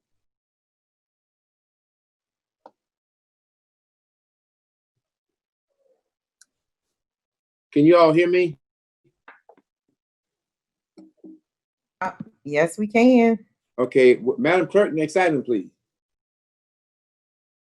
Okay, I was having problems with my mouse to unmute. The next item is council discussion on new public safety building. Mr. Valenzuela. Yes, ma'am. Mr. Mayor and Council, the reason of this item for you is to bring you up to date on what we've done on the safety building. And on page 1 of the presentation, it talks about the additional funds needed in order to move into a recommendation made by the consultant and agreed by the main future users of the facility, which is PD and courts, as well as the clerk's office. So there's a recommendation to add additional $17,650, which will allow the consultant to design a phase and a recommendation for, as you can see under page 5 of the presentation, which is the option 3. If you go into page 5, you'll see what will allow us to do under this new initiative for courts and PD. Moving on this direction, what it does is the construction cost of this type of facility will increase because we're looking at a higher square footage of construction. So we're looking now at an estimated cost of $1.8 million, while we only have 1.4. And discussing this with PD and courts and so on, if you go back into page 1 under our recommendation on how we can get this done, somehow it is that we're recommending that to delay a bit the acquisition of the Campbell Drive precinct and allow that to include this $350,000 URA funds for the safety building. By doing that, we should be very close under the construction estimate for option 3 of this presentation. The $17,650, it's an additional of the $95,000 awarded back in March by the council. So with funding, we're good for the $17,000, but however, we need a decision from the council on how we should move forward with the safety building. Also, on the page 1, I have listed different savings and what will do to us, listed some background and negotiations done behind the scenes to ensure that we can make the best recommendation for the council. So, Mr. Valenzuela, are you saying take the money from Campbell Drive and bring it over to the public safety building? Yes, sir. Okay, well, here's my problem. When you talk about needed improvements, I really don't know what those improvements is. Now, let me tell you, this is the second time we had discussion on cost to do that building. And the first time we had discussion on cost, it was tremendously out of whack. So we came to the position that the money we had would accommodate what we wanted to do, even if we didn't build it out completely, right? So I want to get just a picture. What else you want? What else you adding to it? Well, Mayor, I think again, all of these things have occurred before we have had the, what do you call them? The architects and the subject matter experts. So I think many of you, yourself included, and the council members have mentioned that when the URA was first developed and all of these costs were allocated, these were best estimates done to deliver exceptional projects on behalf of residents. But what we did know that some of the costs would be greater, some of the costs would be lower. And Chief Meadows is on the phone because he's kind of our subject matter experts for public safety. And I think if the concern is on the Campbell Drive reallocation, they've already identified a plan to still acquire and move forward without having to add additional funds to the URA. So I want to, again, give staff an opportunity to give a holistic picture before we kind of just dive in on one aspect. With your permission, I'd love to allow Chief Meadows to expound on that. But let me say one thing before he gets up here. Mm-hmm. There was an architectural design on that building. Mm-hmm. Someone said that we had come up with this extraordinary difference on what it's going to cost. And my conversation with Chief Meadows is that as they were looking at the architectural design, what they thought was walls in the building were actually, what do you call them, Chief? Chief. Cubicles. Yes. Cubicles. It were cubicles. Yeah. And acknowledging that brought the price down. So now I'm hearing about another increase. I don't know what y'all doing, getting gold limousines. I don't know what the deal is, but it's not an additional increase, Mayor. So the funds initially allocated would not accommodate police. And so a big part of what we've done is centralize those services. I just wanted to give a humble reminder that we centralize those services to be able to ensure that they're all there, and the costs for the facility are actually split across 3 departments: fire, municipal courts, as well as police. And so after the schematic design, because remember, the schematic design and the architectural design are different. The schematic design was done, which was absorbent, and so staff reduced that during the architectural design, and this is the result of that. There was an additional memo that described it in our previous work session presentation, that the cost had been adjusted to make sure we fit inside the 1.4. These improvements are quite minor, and they believe that they would still be on track to deliver phase 1. And I think the details of that, it's probably best appropriate for Chief Meadows to give that insight. We'll move on, but I want to say to me as mayor, I don't want to take one dime from the Camel Drive project to do anything over on Old National. So that's just where I am. I don't vote. But Chief, I'm sorry, Mr. Khalid, would you be all right having Chief come in and say something right now? Would you hold? Absolutely. I have questions for Go ahead, Mr. Go ahead on, Chief. So Mayor, originally when we sat down and spoke, we talked about $100 per square foot. And when we sit down and we look at actually what's required by the state, we have certain requirements that we have to meet with respect to our property and evidence section, with respect to our records and archive room, among other things. And so if we are planning to move toward accreditation, we have to make sure that those things are built out, and they're built out according to state standards. And so to that end, what we were talking about doing was just delaying the Campbell Drive acquisition and incorporating that into FY 2021 budget, which will be coming up in October. This build out won't be complete before the end of the year anyway. And so my school of thought here is that if it's going to take that long, then we might as well delay the acquisition of the Campbell Drive project, complete the police headquarters, and then start on the Campbell Drive project. What I would not like to do is to have all of these fragmented projects moving forward, and we're trying to acquire pieces of property and maintain them and then develop the projects, as we move forward. My preference would be that we start a project, we complete it, and then we can start on the next project, so that we can make sure that we have adequate funding for the existing project that we have before us. Okay. Mr. Khalid? All right. I have a couple of thoughts. I just want to put them out there for us to discuss. One, just looking at this schematic, all of this, of course, happened before COVID.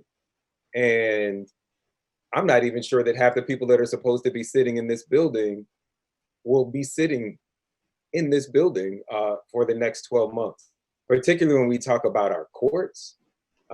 It's my understanding that we're going virtual now for all but anyone who is demanding an in-person court appearance. And so I'm wondering if we could maybe just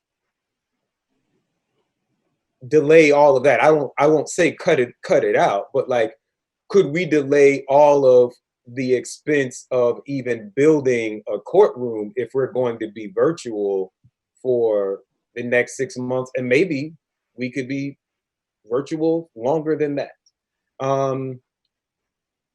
The second thing is I have always had a concern about spending $2 million on a building that we don't own.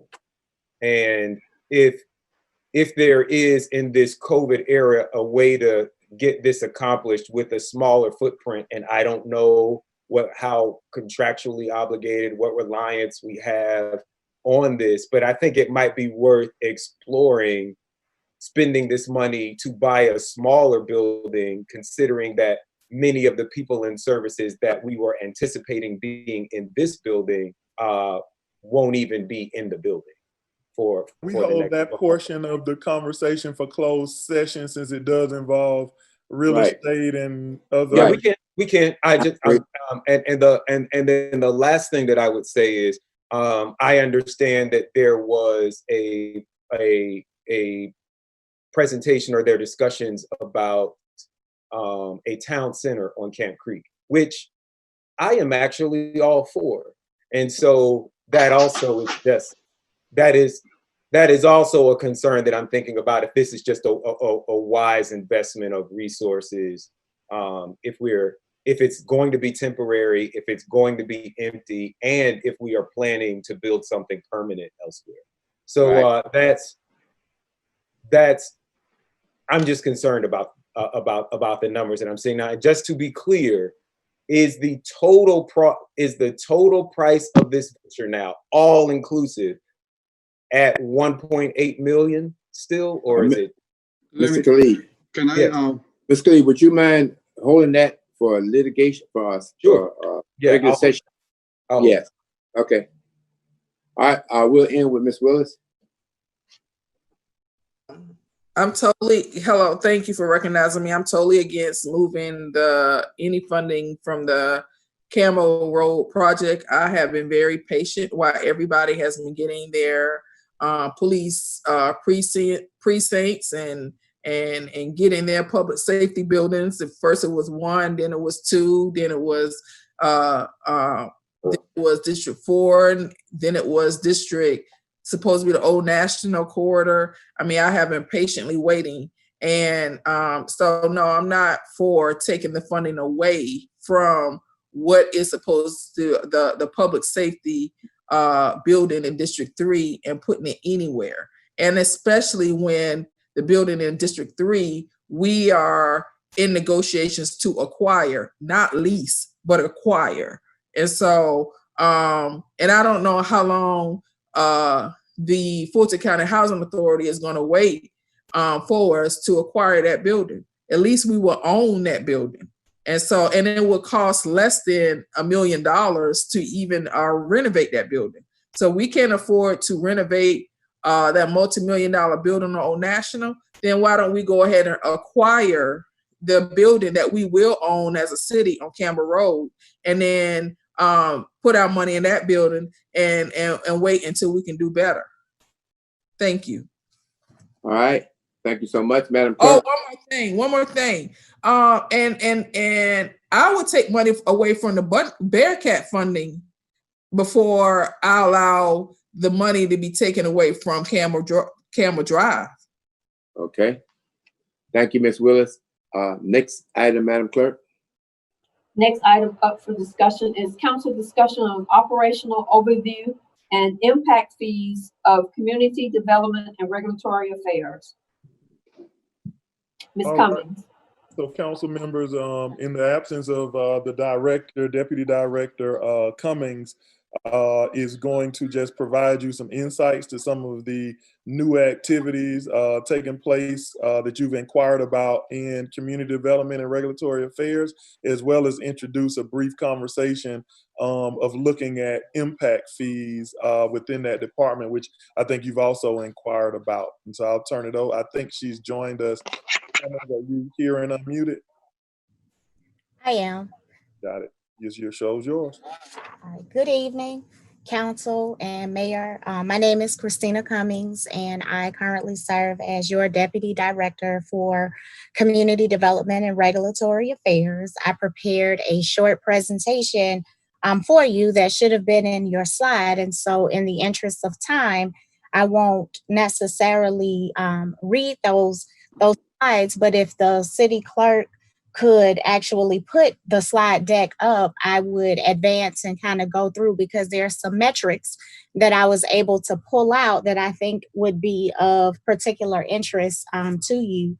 So just as some context setting, CDRA is responsible for code enforcement, land disturbance, permits, planning and zoning, and animal control that we manage through a contract with Fulton County. And so the mission of our organization, and you can advance to the next slide, is to assure that development and redevelopment within our community does so in a manner as to enhance the quality and complement the city of South Fulton.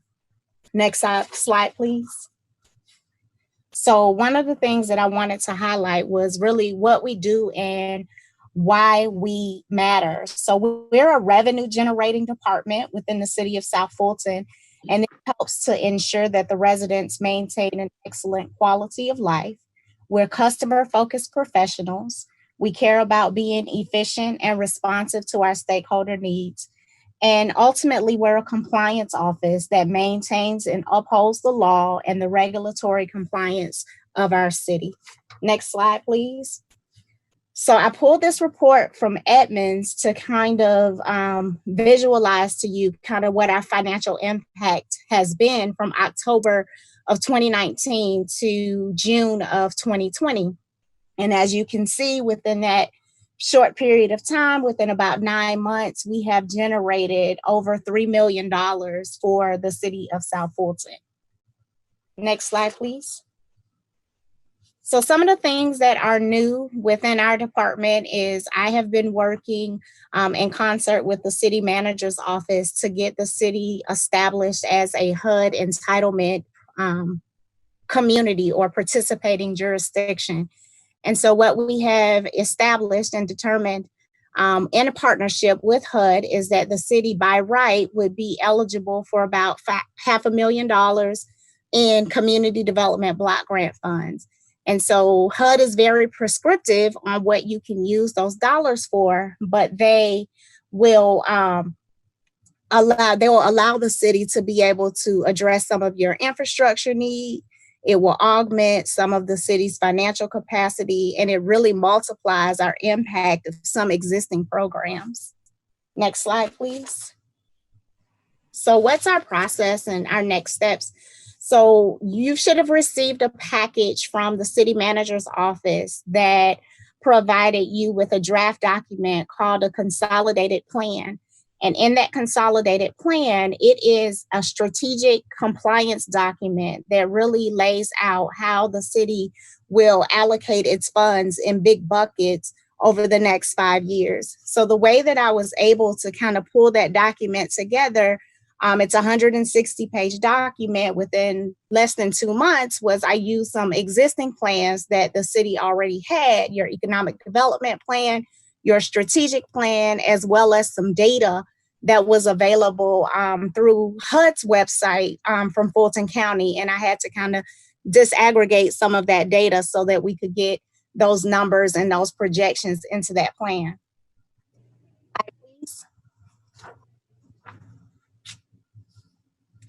So kind of the meat and potatoes of what we do is our permitting division, and it's led by Miss Angela Patrick.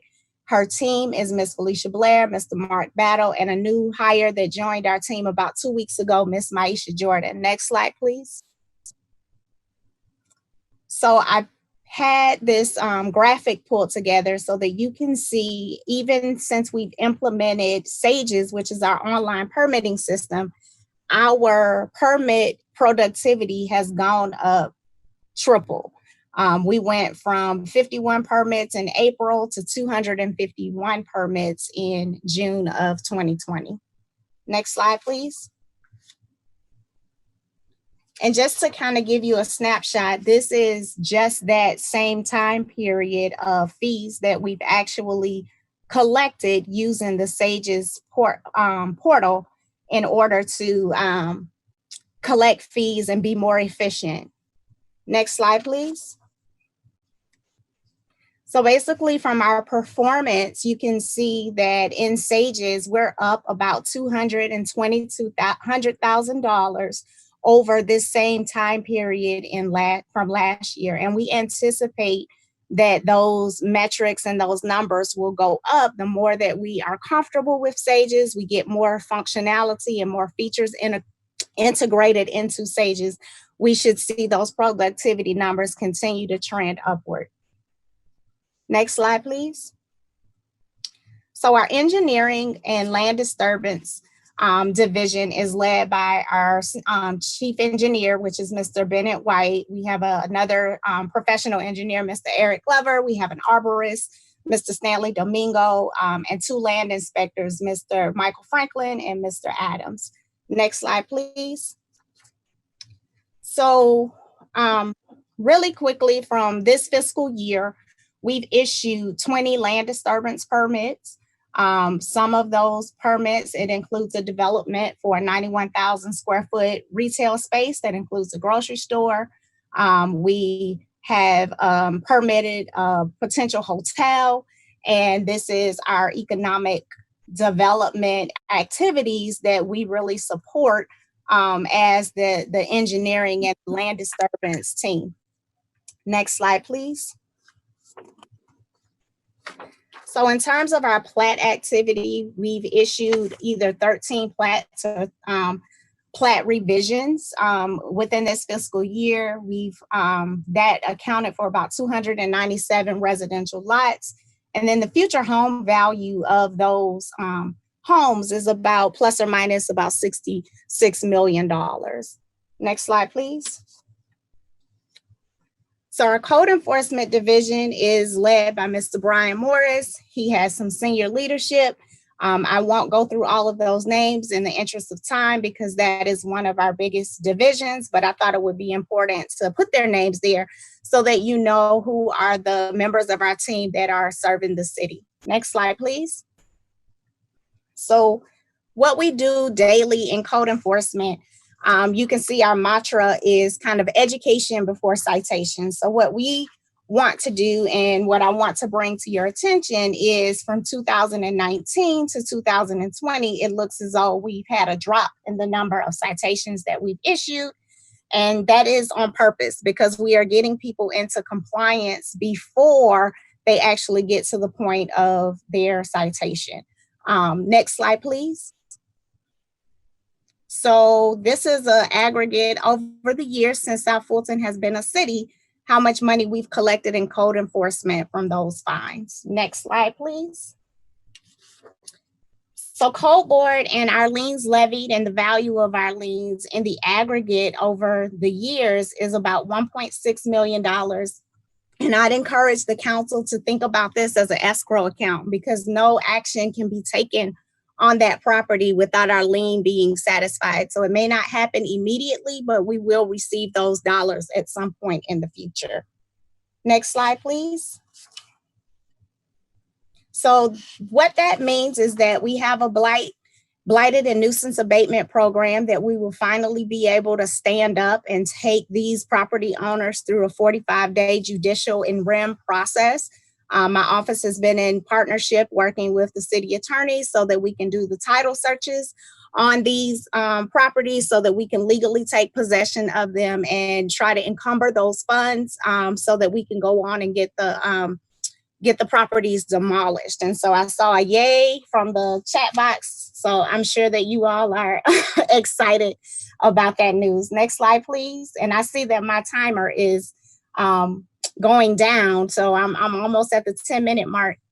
But kind of one of the wish lists from the Code Enforcement Division is we would like to work in partnership with the City Council to adopt what we would call a landlord registry and a rental registry for the purpose of doing better enforcement and also generating revenue. So there's some models from other municipalities that we could model that program after. So we'd like to do that in the future. Next slide, please. So this is our zoning and planning, and I put the meat and the potatoes all at the end. We have a new zoning administrator, Mr. Nathan Maya Lombardo, and Mr. Dana Gray, and Ms. Marissa Jackson. Next slide, please. So I know everybody, we have a lot of planning activities going on in the city of South Fulton. We're in the middle of our zoning rewrite. We have our Washington Road pedestrian safety audit. That's a CDAP through ARC. We have our Hamilton Crossroads master plan. We have our model mile, and we have our cities of opportunity. So we have a ton of planning activities going on in CDRA. Next slide, please. So the zoning rewrite, really quickly, it is a reorganization of a 50-plus-year-old document that is designed to be more user-friendly. One of the things that's new is that the tables that are within the document align with the North American Industry Classification Systems, our NAICS codes. And what this does is this standardizes your, when businesses come to look and buy a piece of property, what can actually go into a zoned area. Next slide, please.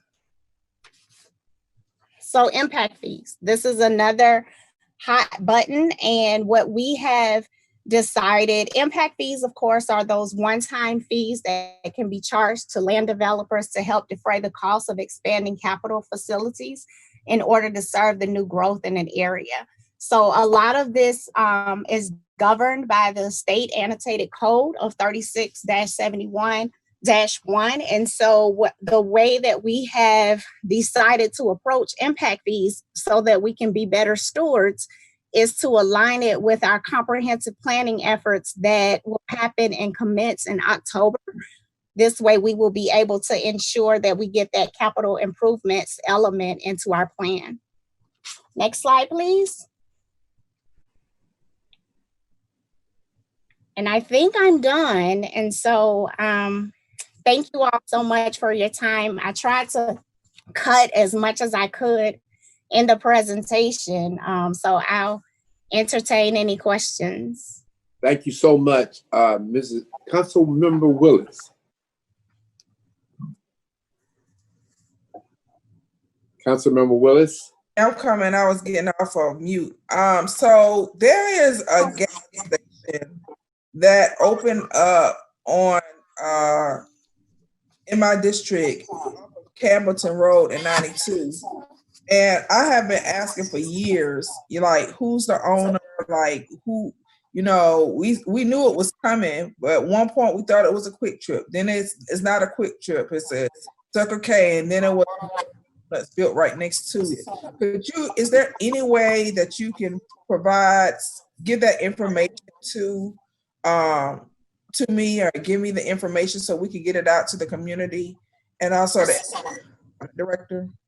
Absolutely. And so one of the things that I wasn't able to put into our slide is that we're going to make some recommendations to really change the way we use our planning commission so that council can be briefed proactively about the development that is coming, and so that it will not be a surprise. But absolutely, I'll reach out to you personally and make sure that we get you the information that you need. Councilmember Willis.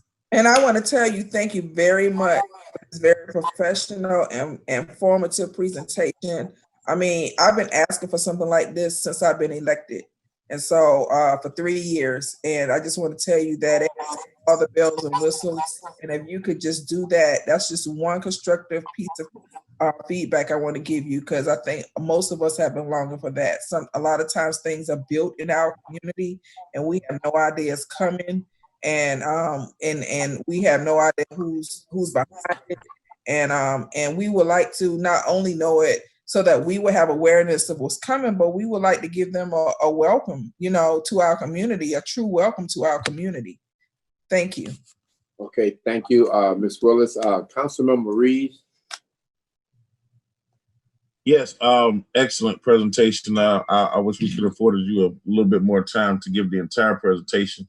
However, when we want to talk about these impact fees, can these impact fees go into the development on these communities that still have unpaved roads, and they still have manholes that stick out, are still sticking out six inches protruding out from the ground, and the lights that some of these communities lack? And I just want to know, will those impact fees be able to go and be put to the developers of that, to just make sure that even if they don't build the last house, or that those roads would be paved for people who buy into those communities and live? Because we still have some that's 13 years and they still have manhole covers sticking out in the middle of the streets. Can you speak to that? Absolutely. So to answer your first question, it will be at the pleasure of the council to decide how you allocate those funds. We will give you guidance around what is permissible for you to use those funds, but it will basically go into a trust fund, and we will just provide the regulatory guidance on what the boundaries are of how you can use those funds in the future. But they are designed for those type of infrastructure fallouts that occur as a result of development. And so as we get into that process and we engage our comprehensive planning process, we will be working in concert with the city manager's office as well as with council to really decide what's the best use of those funds as we collect them. All right, awesome. And then also too, with the funds that you will be using to bust the houses and get them demolished, once they're demolished and it's just nothing but land, how will that be utilized for the city? Would the city have a land management, asset management, or would those be parcels be sold off, or how would that be handled?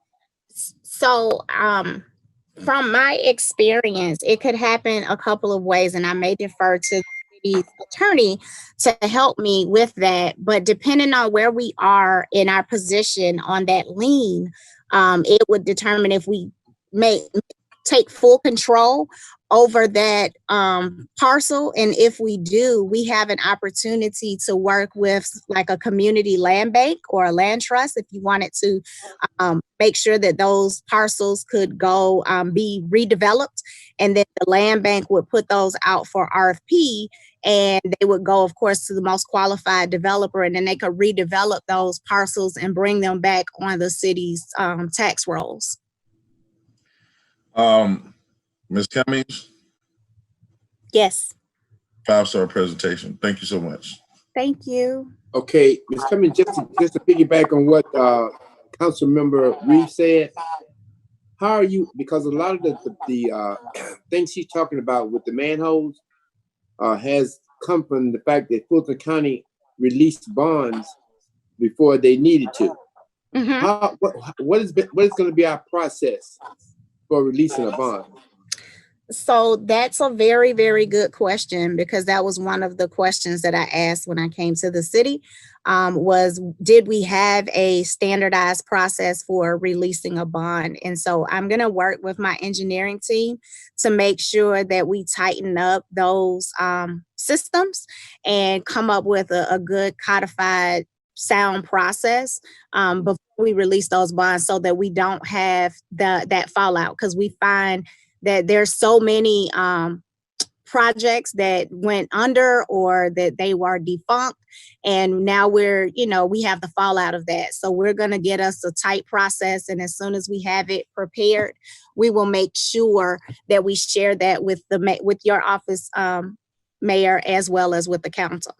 And I think Ms. Winfield opined on it and said that there was a process that was developed that includes the inspectors and public works as a part of that process. But what I'll do is I'll work with all of those, all of my colleagues, to make sure that we can present that in a clean fashion. Okay, thank you very much. Good presentation. Great presentation. Madam Clerk. Next item, number 7, council discussion on changes to ordinance 2020-004, section 2-5008, transfer, suspension, and revocation. CDR.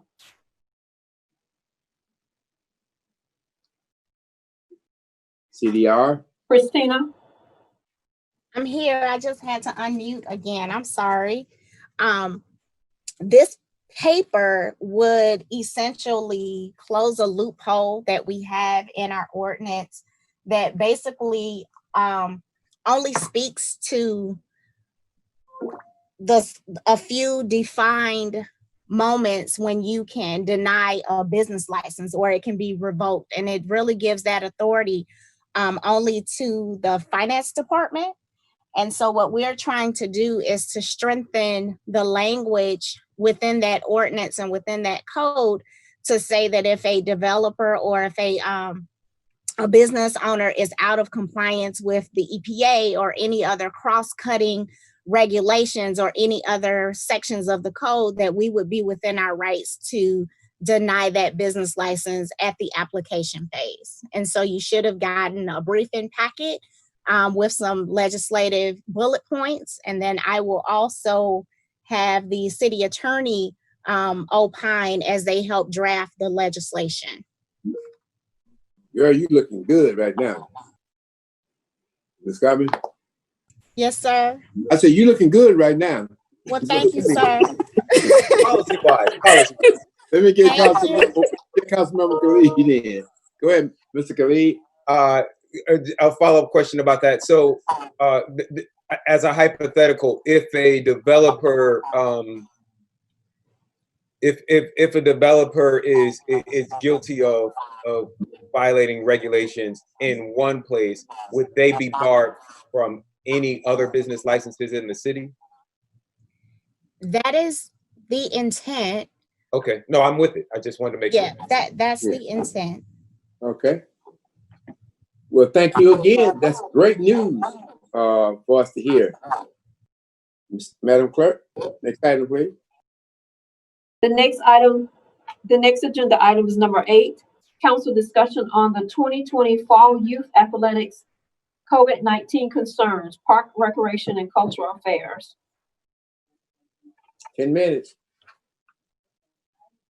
Good evening, Mayor and Council and City Manager. I'm filling in for Tony Phillips, Director of Parks and Recreation and Cultural Affairs. He is out on surgery today. This item is to discuss football for the 2020 fall season. We developed a memo that outlines some of the concerns that we have with implementing 2020 fall football season. It's always our obligation to be safety servants of our residents as we go through our football process and always through our athletics and our programming. We've outlined some cases through COVID-19 transmissions and some sports teams that have already been identified that have either had an outbreak in COVID-19 due to practice or some type of meeting, or they have completely canceled their programming. Also to add, since this memo was drafted June 29th, some of our local municipalities have also canceled their football programming for fall, and also some of our colleges. So our recommendation is for fall 2020 is to forego the football season. Now, that does not mean that we will not offer any programming. We are looking to offer programming that falls in line with CDC guidelines and social distancing as we're monitoring the numbers that will still provide an outlet for our youth participants throughout the city. These events or programs include pickleball, which is more notably as a senior activity, but we will implement as a youth activity, basketball clinics, outdoors, 5-on-5 flag, indoor and outdoor 3-on-3 basketball tournaments. Now, all of this is contingent on us moving into phase 2 of our reopening plan. As many may know, we started phase 1 today. Okay. How is flag football different than other football practice? So flag football, we wouldn't do a full 11-on-11 flag football season or flag football program. It would be a skills development, which would be a lower number of 5-on-5 participants. Now, all of this is still contingent on us moving into phase 2 and seeing that 14 days of decline in numbers. Ms. Payne, I think it's also probably good for us to note that this would allow us to kind of have a little bit more control on implementation. So if we move to phase 2, we could quickly do so. But then if there was a requirement to move back to phase 1 or make any adjustments, we'd be able to respond very quickly because we'd be able to manage it effectively, Mayor. Okay. Any further discussion? Thank you so much. We appreciate you. Madam Clerk, next item.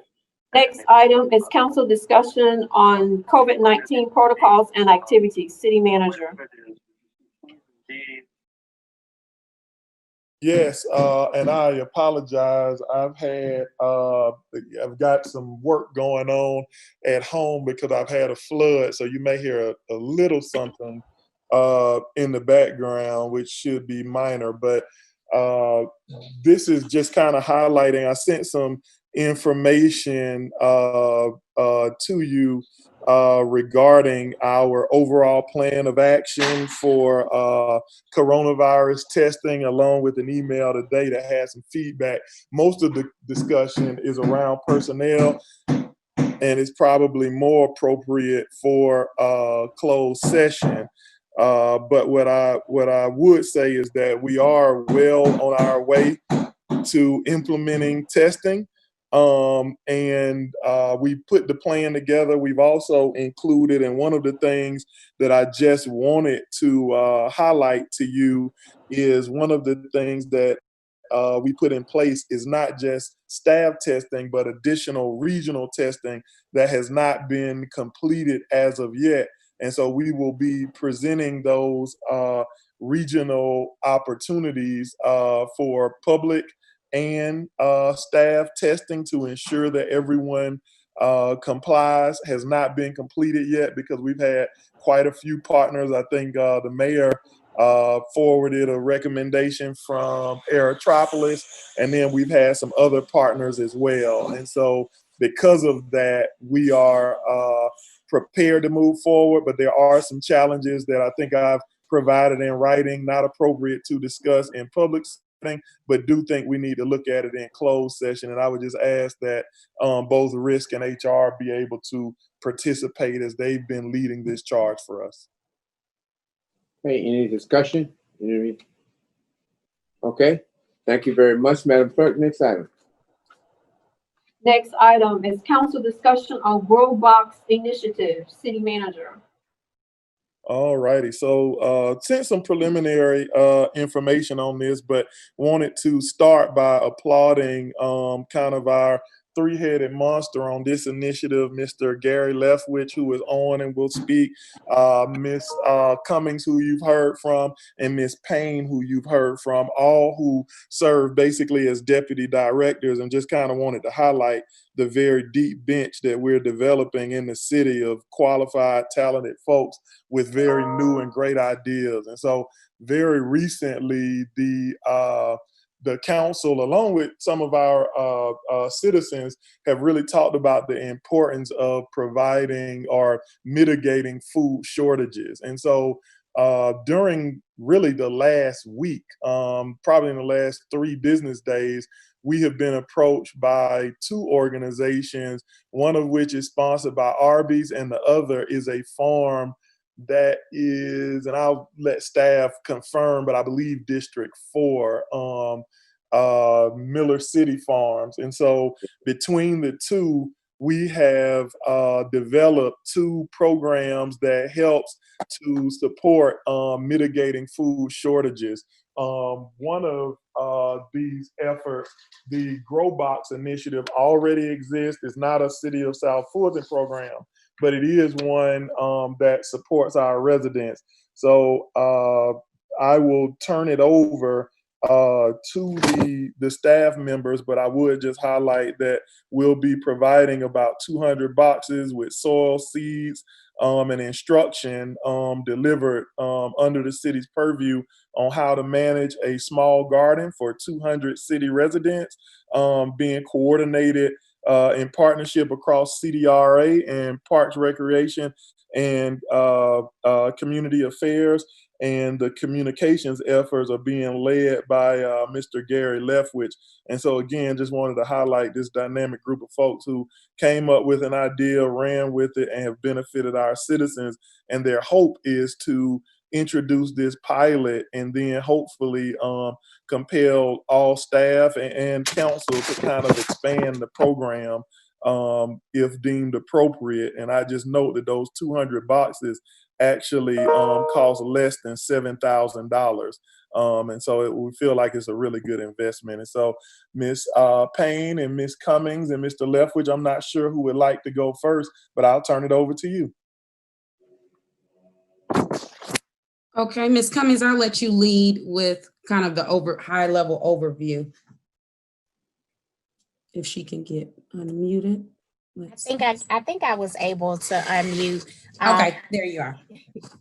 Thank you so much. I'm going to be very, very brief because Mr. Donald was really comprehensive in his overview of this project. And so I have basically been playing the project manager or program project quarterback for this program. I think that this is an amazing opportunity to design a local solution to a local problem that we know exists nationally. This has the potential to posture the city of South Fulton to be a leader in this space, and just using our local resources and our small businesses to do those investments in those disadvantaged business enterprises this is a win-win for the community. And I think that the production of those 4x4 boxes is going to be a food for a family, to feed a family of 3. So with that, I'm going to turn it back over to Ms. Payne so that she can kind of go through the logistics, and then Mr. Leftwich can kind of round out the discussion with our community engagement and outreach activities relative to this initiative. Thank you, Ms. Cummings. So as everyone knows, the coronavirus pandemic has really caused a grocery store shortage, and it's exposed kind of the vulnerability of our food systems right now. So this initiative really helps to kind of bring everything full circle and allows for that food access to be right there in your own backyard. So we will have an Eventbrite link that will be distributed on Thursday, July 23rd. That link will allow for residents to sign up for those 200 grow boxes. They will be notified by myself on what time block they are to come. We're going to do a build day with just park staff and a few volunteers on July 27th.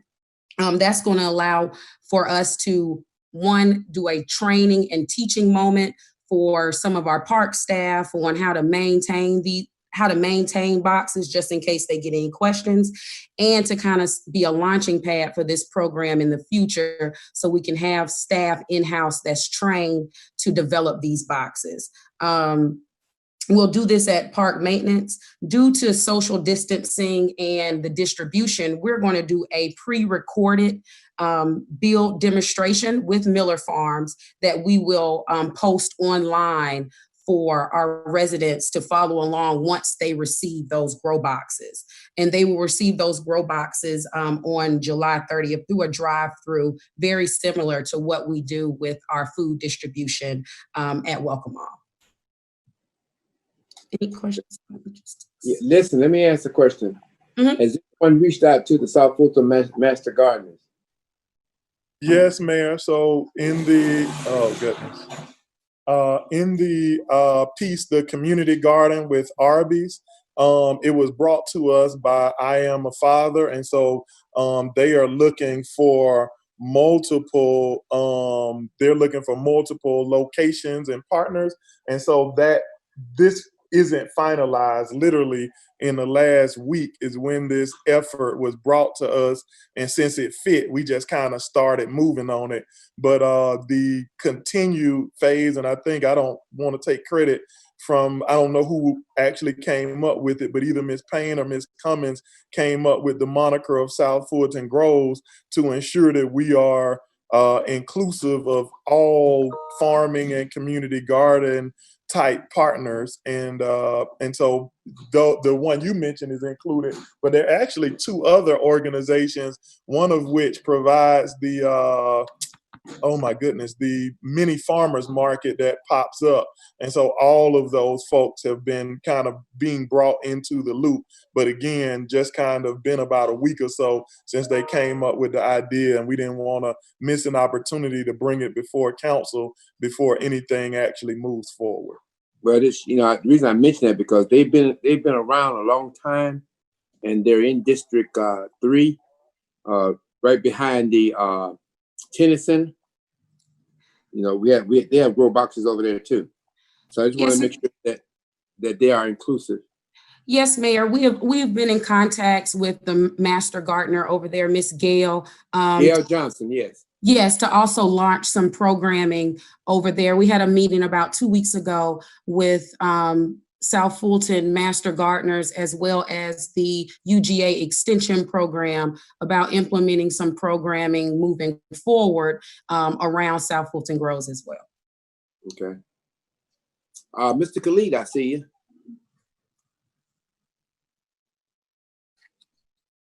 Mr. Khalid, was that you or Ms. Guns?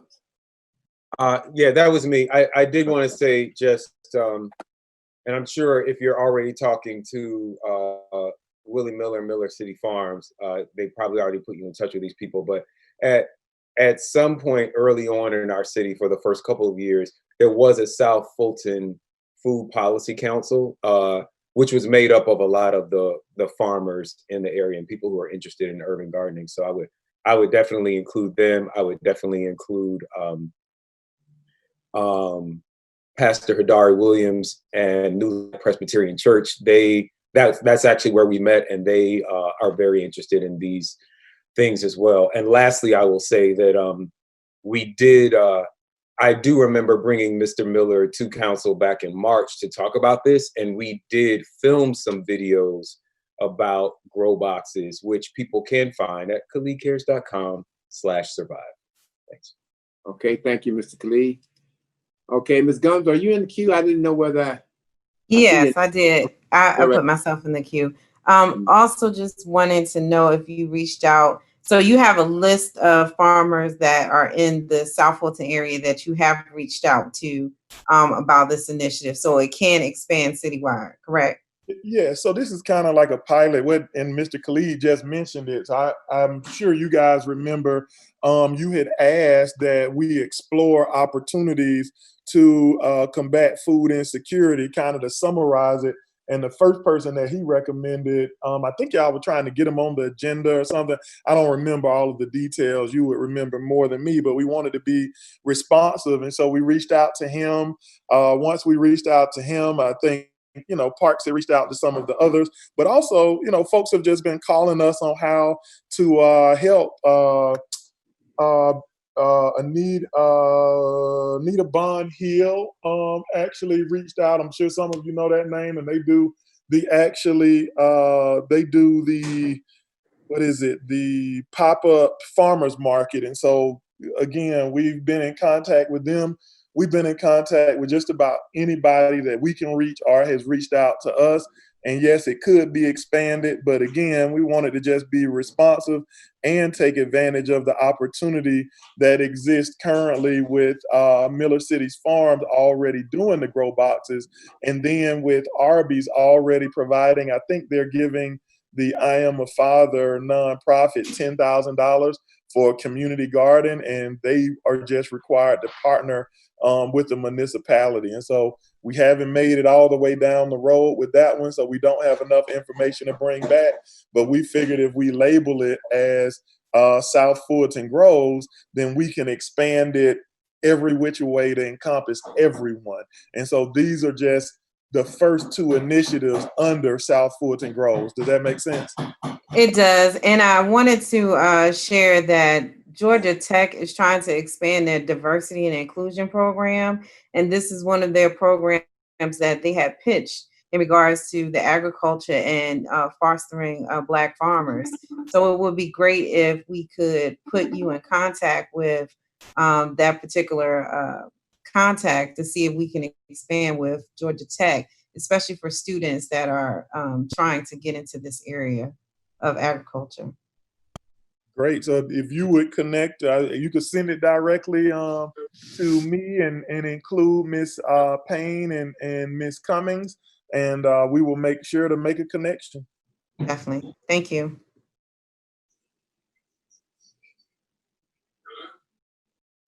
Okay. Madam Clerk. Thank you. Thank you for your presentation, Madam Clerk. Next item. Our next item and last item is council discussion on when and where fireworks are allowed in the city. Councilmember Khalid. Mr. Khalid, thank you for he at the last minute added this on, but I think it's a conversation, and I put it on the agenda because it's a conversation that all of us need to have, because all of us are getting complaints on these excessive fireworks. So Mr. Khalid, go right ahead. Yeah, I mean, thank you so much. I think that, you know, we basically have a fireworks season now from Juneteenth all the way through July 4th. So it's been like just 2 months of fireworks. And I thought it would be instructive for our citizens to understand what we've actually already done and what is and isn't allowed, and how to make reports when things that aren't allowed are happening. So I'll turn it over to our city attorney and our police chief.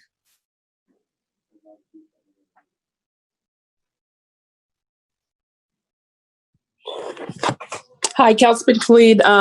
I guess if the police chief wants to provide context, and I can follow up with any assistance that's needed.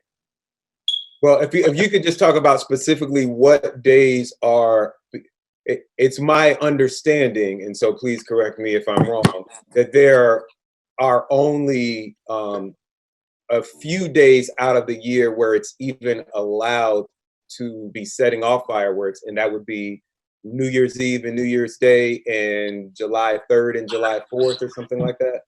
Yes, that is correct. And so if people are setting off fireworks any day other than those days, it is not allowed. Yeah, so you currently don't have firework restrictions. Well, you have restrictions that speak to fireworks, but not the time requirements. Are you referring to the state law requirements? Yeah, I was. Yeah, those are the ones that you just enumerated. Correct. So, those are the ones that you just enumerated. Again, I didn't give me those dates, those times again, Ms. Khalid. I believe it's just, and Councilwoman Willis, she sent an email about it. She can chime in as well. I believe it's the 31st and the 1st. It's like the day before or after New Year's and the day before or after July 4th. And I think that state restriction currently has a time restriction of like 9 o'clock. Yeah, that's 11. correct. Or 11 o'clock. This is why I wanted to have this meeting, so we could all be clear about what is currently the law, and then what we might do on top of that. Could you opine on the law, Madam Attorney? Yes, I'm actually, let me pull it up. Give me one more second. I just had it up. I sent it over to you. So I just pulled up the code on Lexis. I mean, I have it pulled up. Give me 1 second.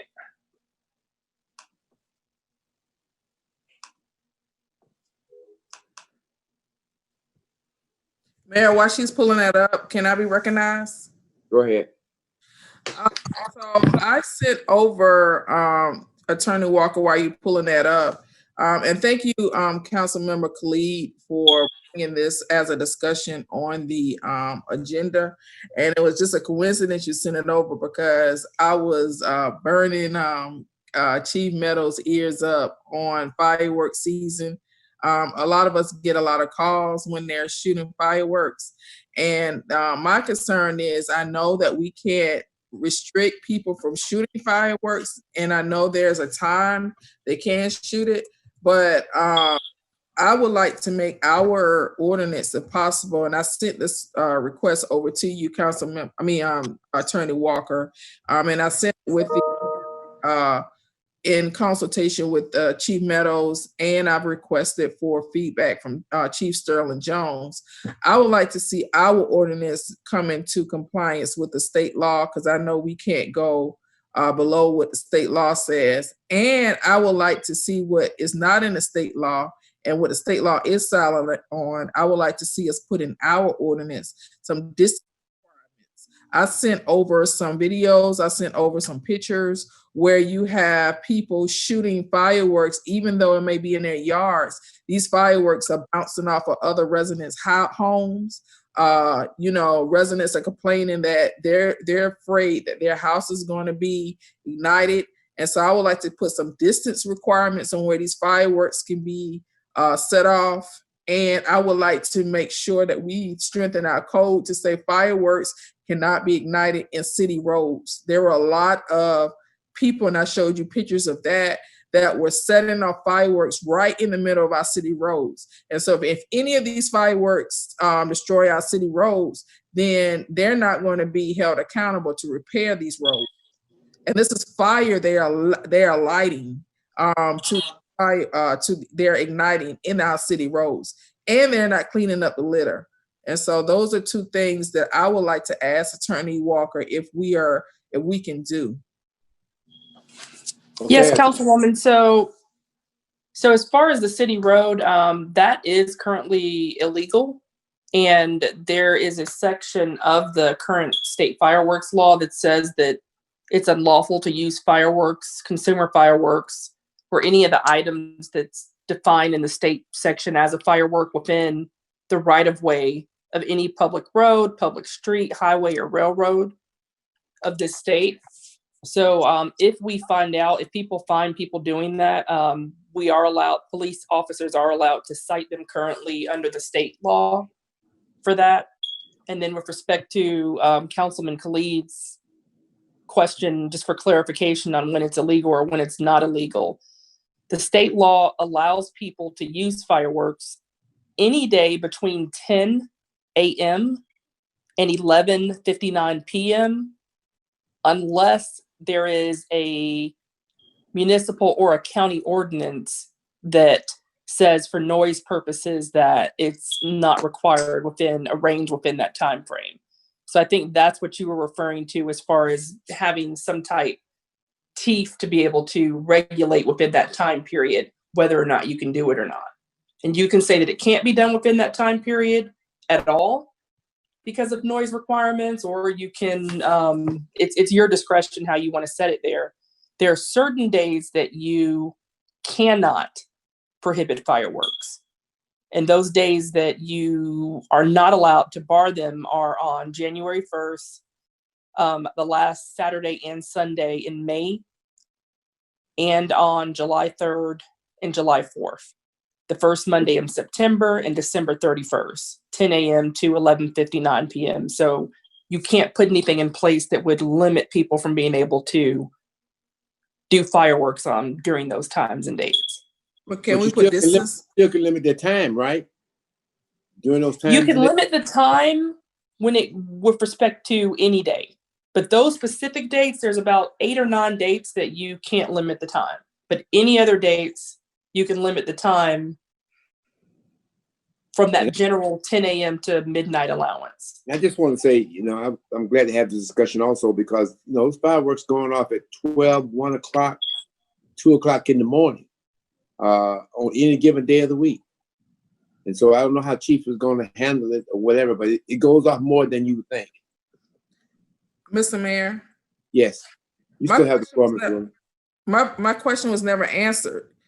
Can we put distance requirements? Because what's happening is, I'm not saying prohibit from igniting fireworks. What I'm saying is, can we put a distance requirement? Like the fireworks have to be within so many feet from a residential home, a personal car. Can we do that? Because what I am seeing is people are igniting these fireworks, and they're real close to people's houses. Yeah, you can put distance requirements in here. You would just need to give me an idea of what you want while we work through the specifics. Now, there are certain distance requirements that are in the state code. Like for you can't do it within 100 yards of an electric plant. Right. I'm aware of those requirements, but what's missing, because I've already looked at the state code, and the chief has already looked at the state code, and the fire chief has already looked at the state code, and I'm asking the fire chief to help me with this requirement. What is from the state code is residential homes, residential communities, cars. That is not mentioned in the state code, and that's where I'm asking us to put it in our ordinance. Because if you look at the videos and the pictures, people are igniting these fireworks very close to people's homes. So Councilwoman, it would be the fact that they would have to go someplace outside of a community or subdivision. Right. Is that what you're saying? They need to find somewhere, but not next to people's house, not next to people's home, not next to people's cars. Okay. You got that, Madam Attorney? Yeah, I do, and I'll just need to get with Councilwoman to just get more specifics. Yeah.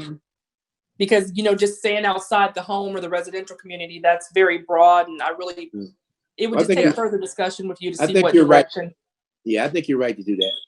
Yeah, and I'm asking the police chief and I'm asking the fire chief to give me some guidance on what you all will consider a good distance would be from the homes, what would be a good distance. And so we could take it offline, but yeah. I've gone to both fire and police, and Chief Meadows is recommending that we also put a clause in it to say that fireworks, we put a noise requirement saying that if what did you, Chief, what was your recommendation around the noise? Chief Meadows? Is he still on here? Chief Meadows, are you with us? Well, he must not still be with us, Ms. Rose. Go ahead.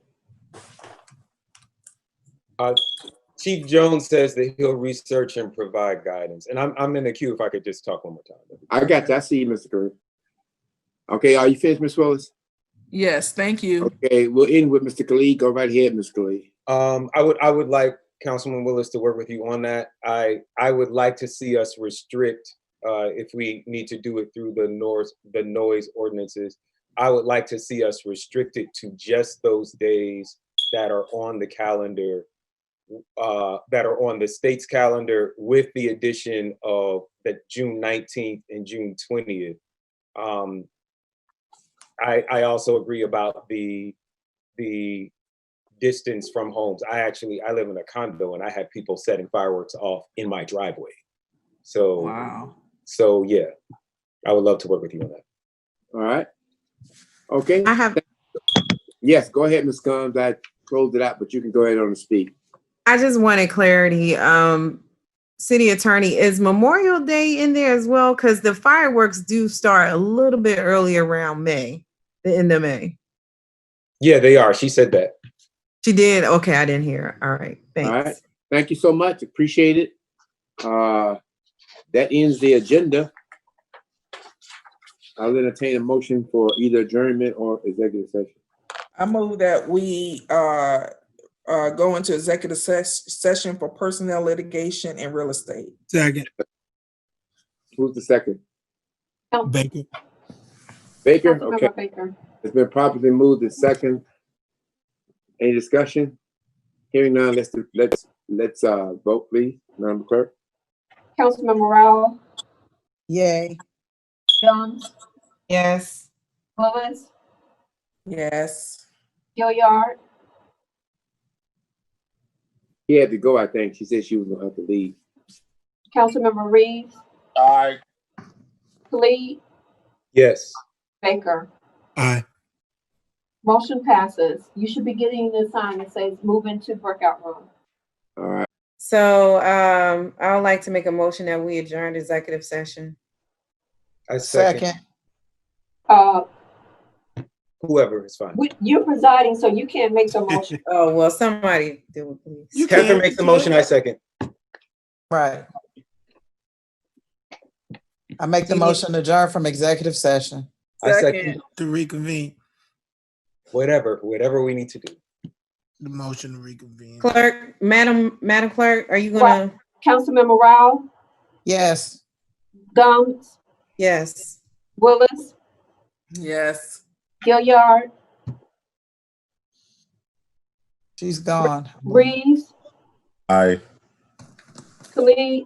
Yes. Baker? Aye. Okay. All right. There was nothing in executive session to be brought out in this meeting. Corey would like to make a motion to adjourn. Second. Y'all didn't even catch that. But however, I move to adjourn the meeting. Can we call for the vote, please? Baker? Aye. Khalid? Yes. Reeves? Aye. Willis? Yes. Gums? Yes. Rao? Yes. The meeting is adjourned. Thank you and have a good evening, everyone. Thank you. Thank you. Bye, y'all.